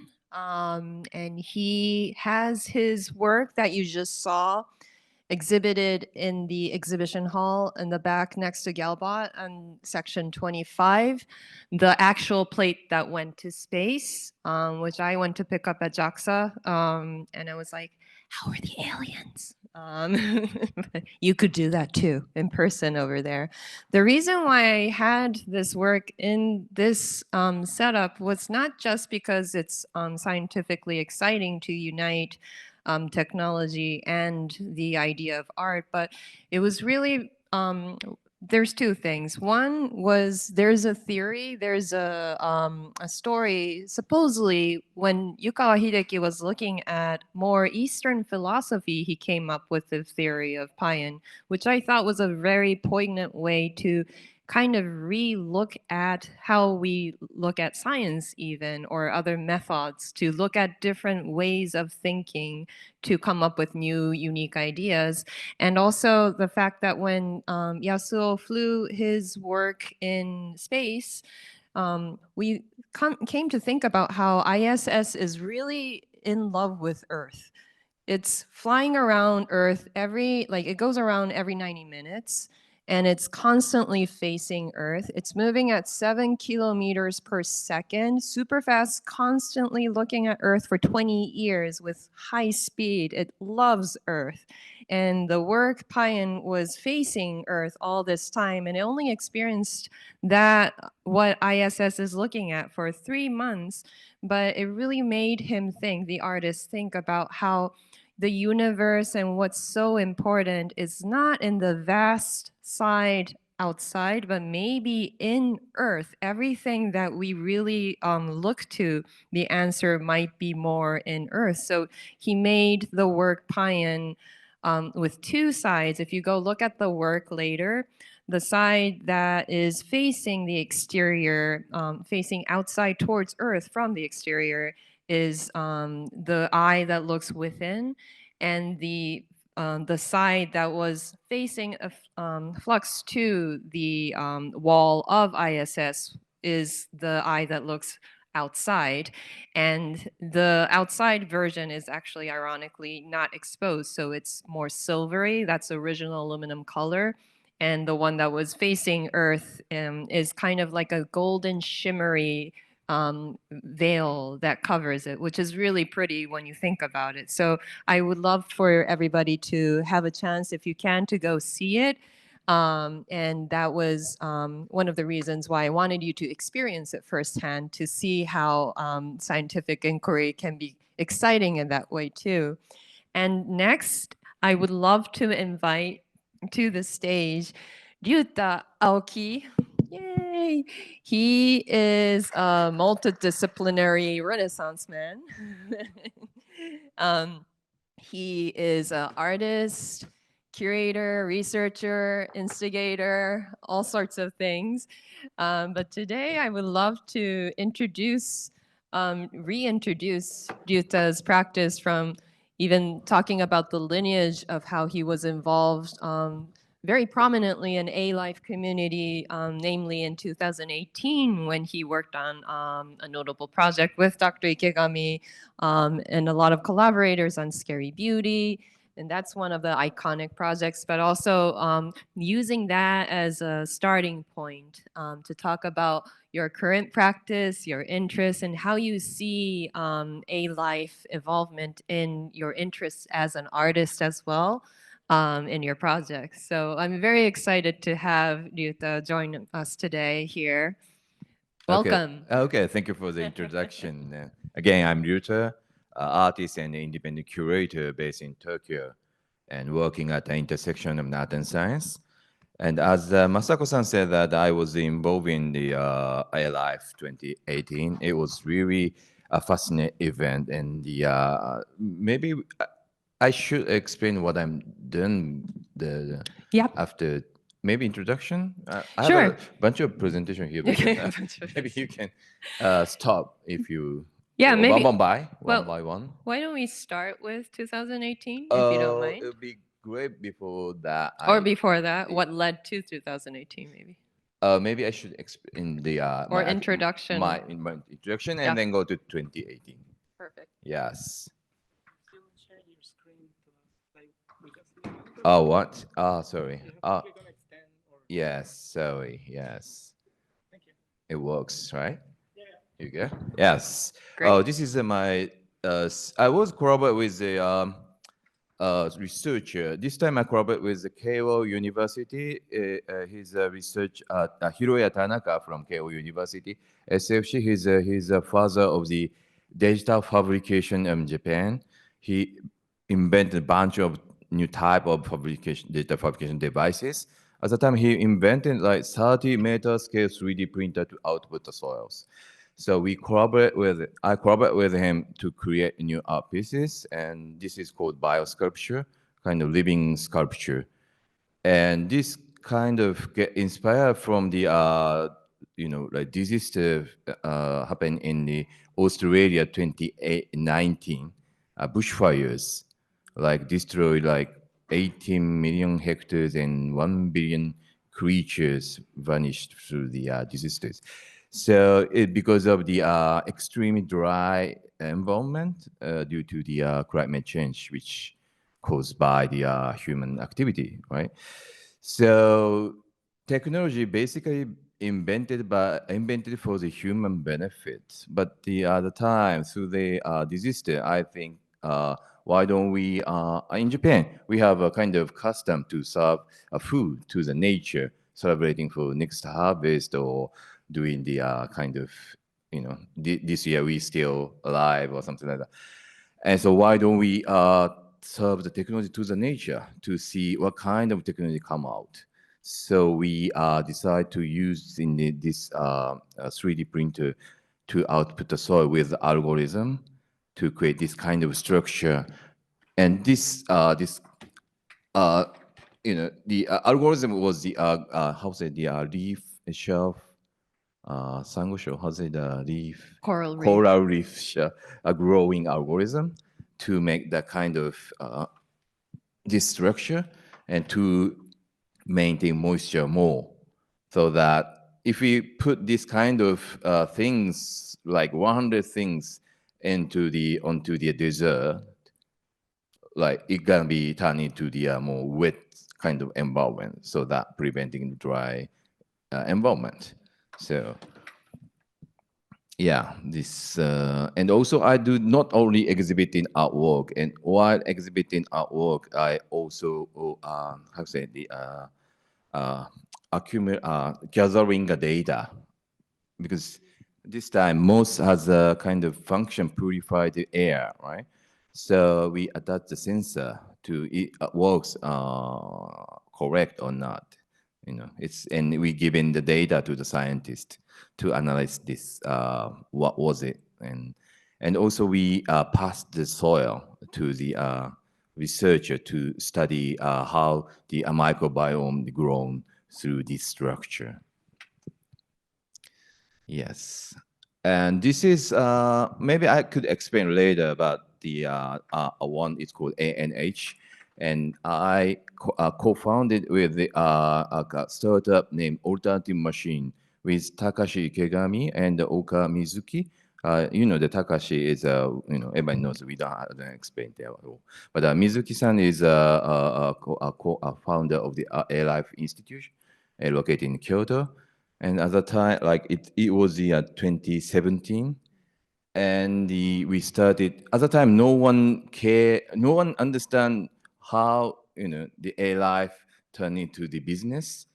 Everybody like saying laughing, but me and Takashi and then Mizuki-san, Ikegami-san, and Oka-san, we did a business and gradually get kind of a project with the companies, and the Ikegami laboratory doing the, as you know, there are a lot of the art practices. So why don't we create a new type of the artwork as well?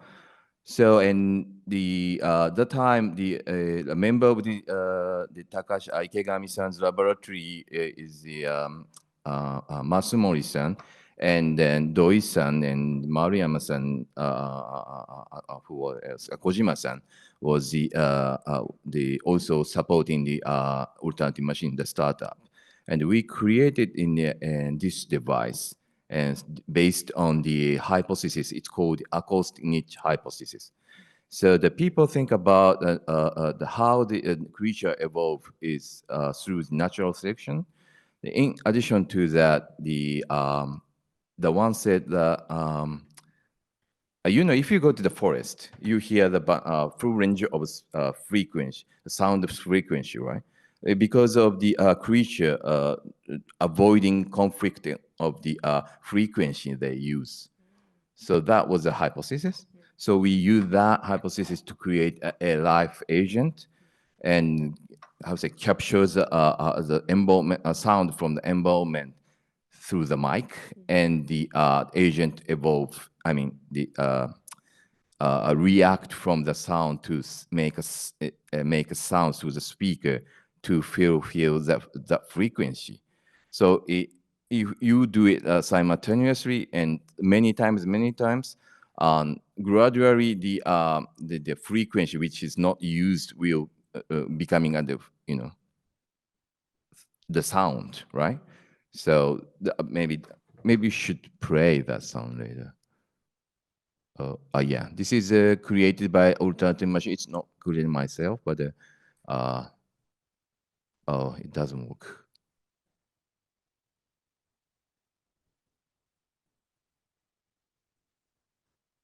Yeah, coming. First time you hear that kind of noise. Oh, thank you.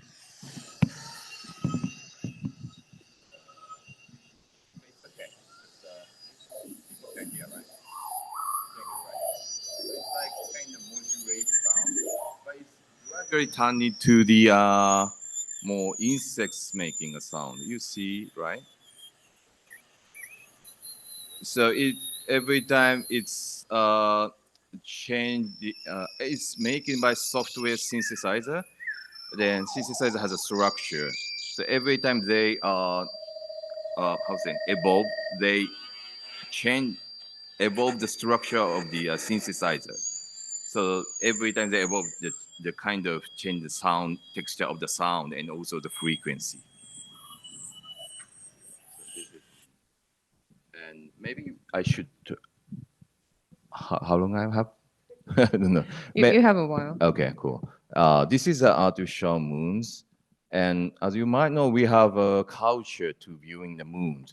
So during the COVID-19, we couldn't go out. We couldn't gather to get doing the gathering. So we try to make kind of festival, but without like gathering in one spot.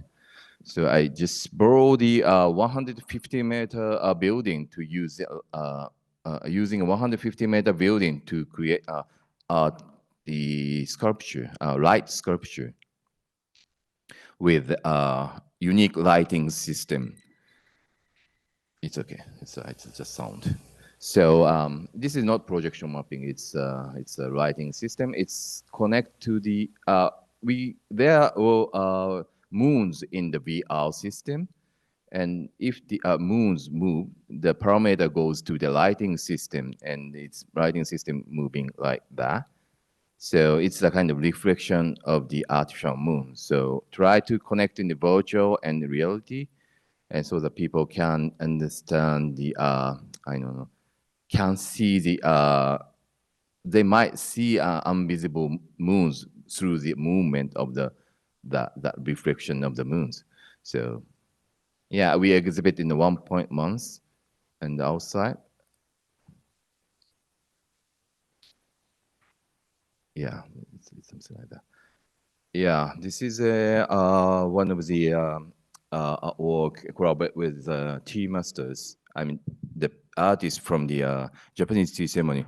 I don't know the people here have experienced Japanese tea ceremony before, but most of people think that a Japanese tea ceremony is just drinking a matcha with a tradition kind of manners, but it's not, more ritual processes to be a more higher state of the spiritual. So at that time, we don't have any kind of digital technology. Of course, it's like 500 years ago. Japanese tea ceremony is becoming more popular in the people. And the time, as I told you, we don't have the technology, but we have architectural kind of technology, which is space.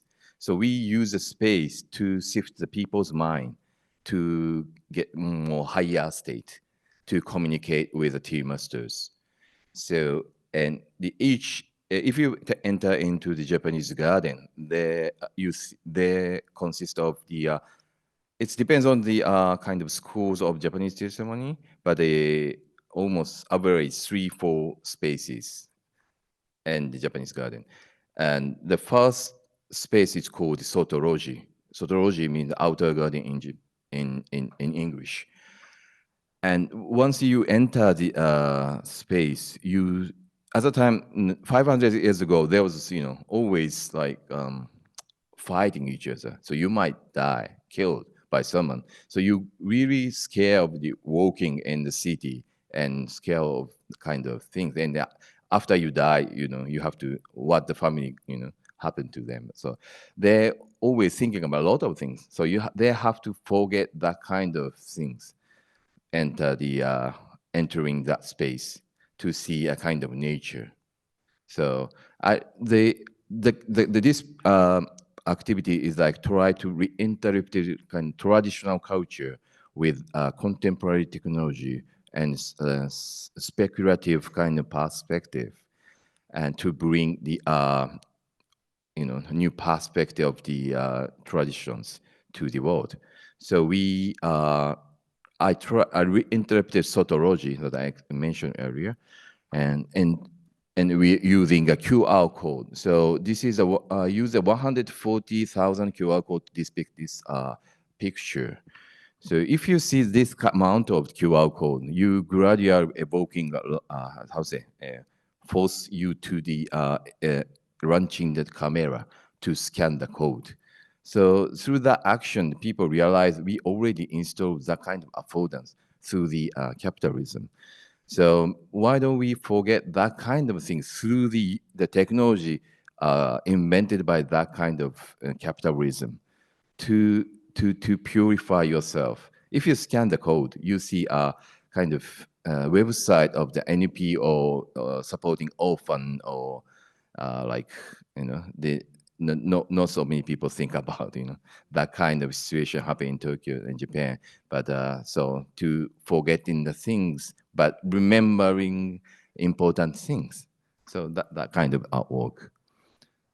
So I exhibited in airport like 2 years in where was it? Centralia, which is Nagoya Prefecture, and exhibit in the Japanese Garden too. Was this after the pandemic? During the pandemic, During the actually. pandemic. So when everybody's now used to using the QR code, it's very intuitive. Yeah. Yes, that So makes sense. yeah, so becoming the QR code becoming the kind of money. So the maybe people get used to use it. So yeah, and the one is I was lucky to selected one of this scholar of the Ethereum Foundation last year, and then I got the chance to exhibit my artwork at the conference DevCon in Bangkok there. So yeah, this is a new research machine. It's a kind of collection decision making, but I don't think I have much time to explain all the artwork here. But yeah, so let's go. We should move. Maybe later I can introduce my next exhibition. Yes. But maybe later. Yeah, It's okay. not now. Amazing. So yeah. I love how you integrate technology that you started with the sculpture that is like a 30-meter 3D printer, which is crazy, first of all, and to make an environment that saves what humans destroyed. So, and a lot of your work is about that contradictingness, but trying to recreate nature to, like, you're paying respect to it. Yes. And acknowledging how we need to coexist and see if technology can better that environment, which is really beautiful and such a poignant way to doing that. And maybe the QR code, the selection of where the QR code leads to, like you said, is pointing at nonprofits that need support. That, like, the collective good of how humanity can better the world. I think that's a really symbolic and wonderful act that you're doing. Okay, thank you for the good summarization. And yes, my art practice is kind of to render the invisible structure visible, mentally, physically, to intervene the kind of structure, to explore the parallel reality as it could be. So, you mentioned it's really, explain a different perspective, but yes. Yeah, and how you created the moon. And so it's like the bewilderment or respect and awe towards nature, and how we are so insignificant in the presence of nature, but like to really see if we could honor it in technology, the use of technology, I think is a really wonderful way of what you do as an artist. Mhm. And I'm also curious to see more about like the activities that you did, for instance, in ALIFE in the past, of Yes. how you were presenting that merge and discovery that you had. Yes. I'm just starting being the artist since like 2019. But because it's due to the thanks to the ALIFE, I realized the the art is really kind of new way to showing the new world. So actually, I was in why I'm involved in the ALIFE is when I like doing the organizing exhibition and conference, and 2016, Oka-san that I mentioned earlier, I met her and during the organizing my conference, and she mentioned they will have the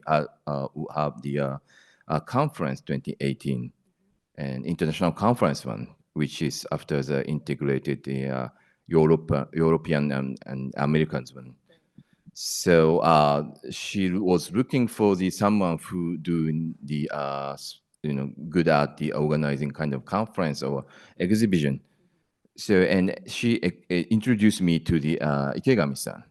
So and since then I started involved in this kind of community. So before that, you were more a scientist. Oh no, completely not. But I was in my career is studying as an engineer and developing operating system in embedded system or like optimized software using multiple processes. But you were fundamentally interested in more ways of expressing, and that's when you took art as something that you were interested in. Yeah, after the organizing the ALIFE 2018, but before that, I more engineer. But the ALIFE researchers, the seeing using a technology a bit different. Like more to why they're using technology is more to understand what is alive, or it's really completely different, right? If there was a data, if I don't want to say that bad things to the data scientists, but maybe data scientists just analyze the data they given, but maybe a life scientist and determine what is the model behind the data, what the kind of model or involvement generating that kind of data. So more way of deep, and I like the way they're using technology. So and Ikegami-san is really more how to say avant-garde way always. So, but I really get inspired from him. And I decided to involve to organize ALIFE 20. But I just one of the director of the organizing conference. And there was as you might know, the scientific symposium, international conference is run by the scientists, like general chair, other local chair, what else, like you doing the director. A lot of people. A lot of people. A lot of people. Yes. Takes a village Yes. of scientists. And no, that's really exciting, and it also speaks to what earlier in the this art talks, Olaf was also describing how ALIFE is really wonderful in the way that they allow and embrace new ways of looking at things, not just from a scientific perspective, and how even for as a scientist to look outside of the box. And you, it's exciting to hear how in 2018 your involvement with ALIFE, you actually became interested in art. Yes. It's just kind of a wonderful way to look at it. Can you explain a little bit more about what it was that you did, and like so we could learn more about the lineage of how that happened? You mean the conference? Yeah, what you did and. Okay, cool. Maybe this one. It was the. This is the kind of structure of the organizing committee. So this is Ikegami Sensei, Ikegami-san, and general chair, we as director, and there was a bunch of the other chairs, but it's really we as a short for our members to explain who they are in charge of. So we do a lot of things, and also do the art exhibition, art award, operas by the Keiichiro Shibuya artist composer, and collaborate with Takashi Ikegami sensei and then Ishiguro sensei too. And also we most, the scientific international symposium conference is really presenting their research, right? But this time, the Ikegami-san mentioned strongly we should do like open kind of event. It's called pre-conference, pre-event or something like that. So that engaging to I mean the people to incorporate with their coming to the ALIFE community. So was it more open to those who are not familiar with ALIFE? Yes, I guess. it was like TED-like conference. So it was we invited, maybe this is program. So it was a way to fully really reach out to those who might get inspired by these researches and like yes, presentations. it was I see.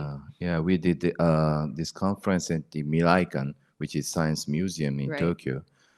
Beyond AI. Yeah, beyond AI. At that time, we already AI is a kind of center of the kind of topic, but Right. we still thinking about AI is coming up more, or it's just kind of boom, or we expect kind of things, but maybe we ALIFE can go beyond AI. That was Ikegami sensei mentioned that. Which I do want to say as an outsider, when I learned about ALIFE, and to learn that you guys have been doing this since 1987, I am blown away. This is like one of the most interesting, crucial, exciting fields I could think of. Like I'm not even saying this because I'm here. I really, really believe that. And there's so much signs of how this is such an important field.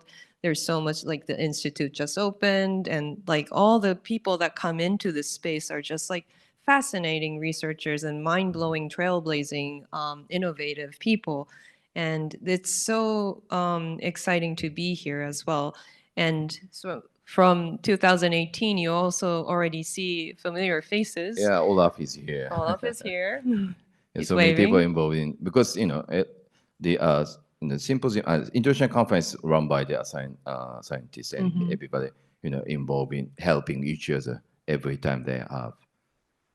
And you were right in the midst of it, engulfed in all of this organizing and putting it together and enabling visions and having people interact. And what was your experience in general?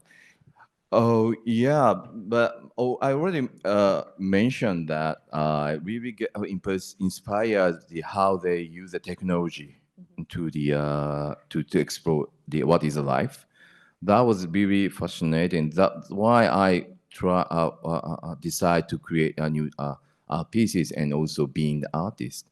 So in the other world, my career starting through the ALIFE community, because before that I really more art and tech guy, but since then I call myself artist working at intersection of art and science.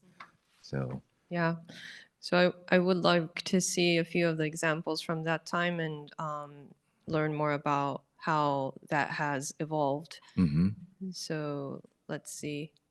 yeah, And there was an art award. Award, and also that time Bart Chan's Linear was Linear. the award too. Oh, it was great event, and also we exhibit that one too. Incredible. So I didn't expect that a kind of scientific international conference is doing the art, inside of the venue. So was this like an innovative thing to do an art award at ALIFE? I think so. guess? I'm really not familiar with other conferences, but for me, yeah, for my knowledge, limited knowledge, yes. Amazing. Yeah, but also there was a kind of human interaction conference. They do art exhibition, like such as SIGGRAPH Asia, but they're more kind of computer science and human kind of interaction, Right. but not exploring what is life is only ALIFE is the only one who doing the art too, I think. Okay. Can we see the works that you did, maybe? Excuse me? Can we see the works that you did? What I did? Scary Beauty demo. Oh, no. 2018. No. This is just award, right? Just awards. Yeah. So yeah, maybe they are already showing the first day to second day. Okay. You show the video of the cage of Shibuya-san. So Right. yeah. And then, so from here, let's talk more about your practice. Oh, okay. Yeah. Yeah. So since then, I was really fascinated about doing the art and science. So I decided to, as I told you many times, I'm becoming the artist to do that. So, and my, like area is not in Japan, but because working in Asia right now. So I try to, I mean, if you go to Europe, there's so many art and science network there.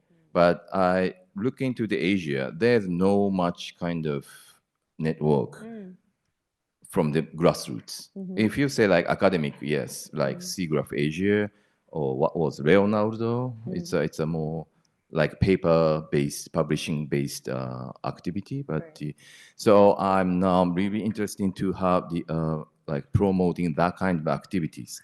So thinking about doing the art and science festival, and also there's some prize in each countries celebrating kind of art and science, art and tech, and media art, but no, it's really based on it's small scale, and the Western one is of course based on the more Western philosophical, and cultural things.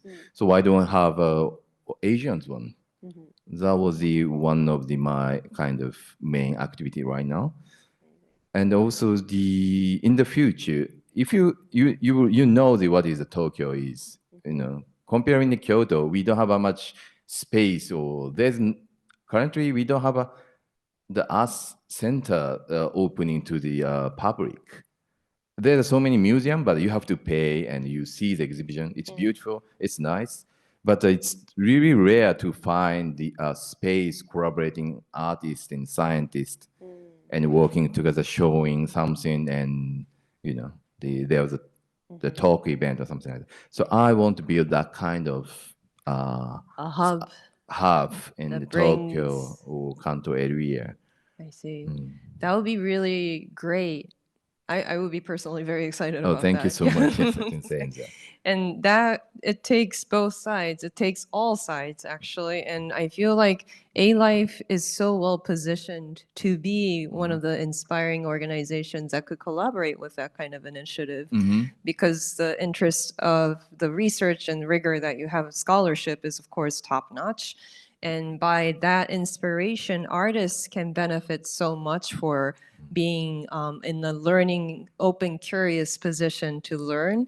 And I hope, because the balance between, or the relationship between what scientists have with what they do and artists and what they do are so different, yet the interest is the same. There is a theory, there is an interest, and then you prove it, and then there's a peer review, and here we celebrate at a conference, opposed to you make what you think into a shape, and you kind of step back and look at the work and go like, do I like it? How do I feel?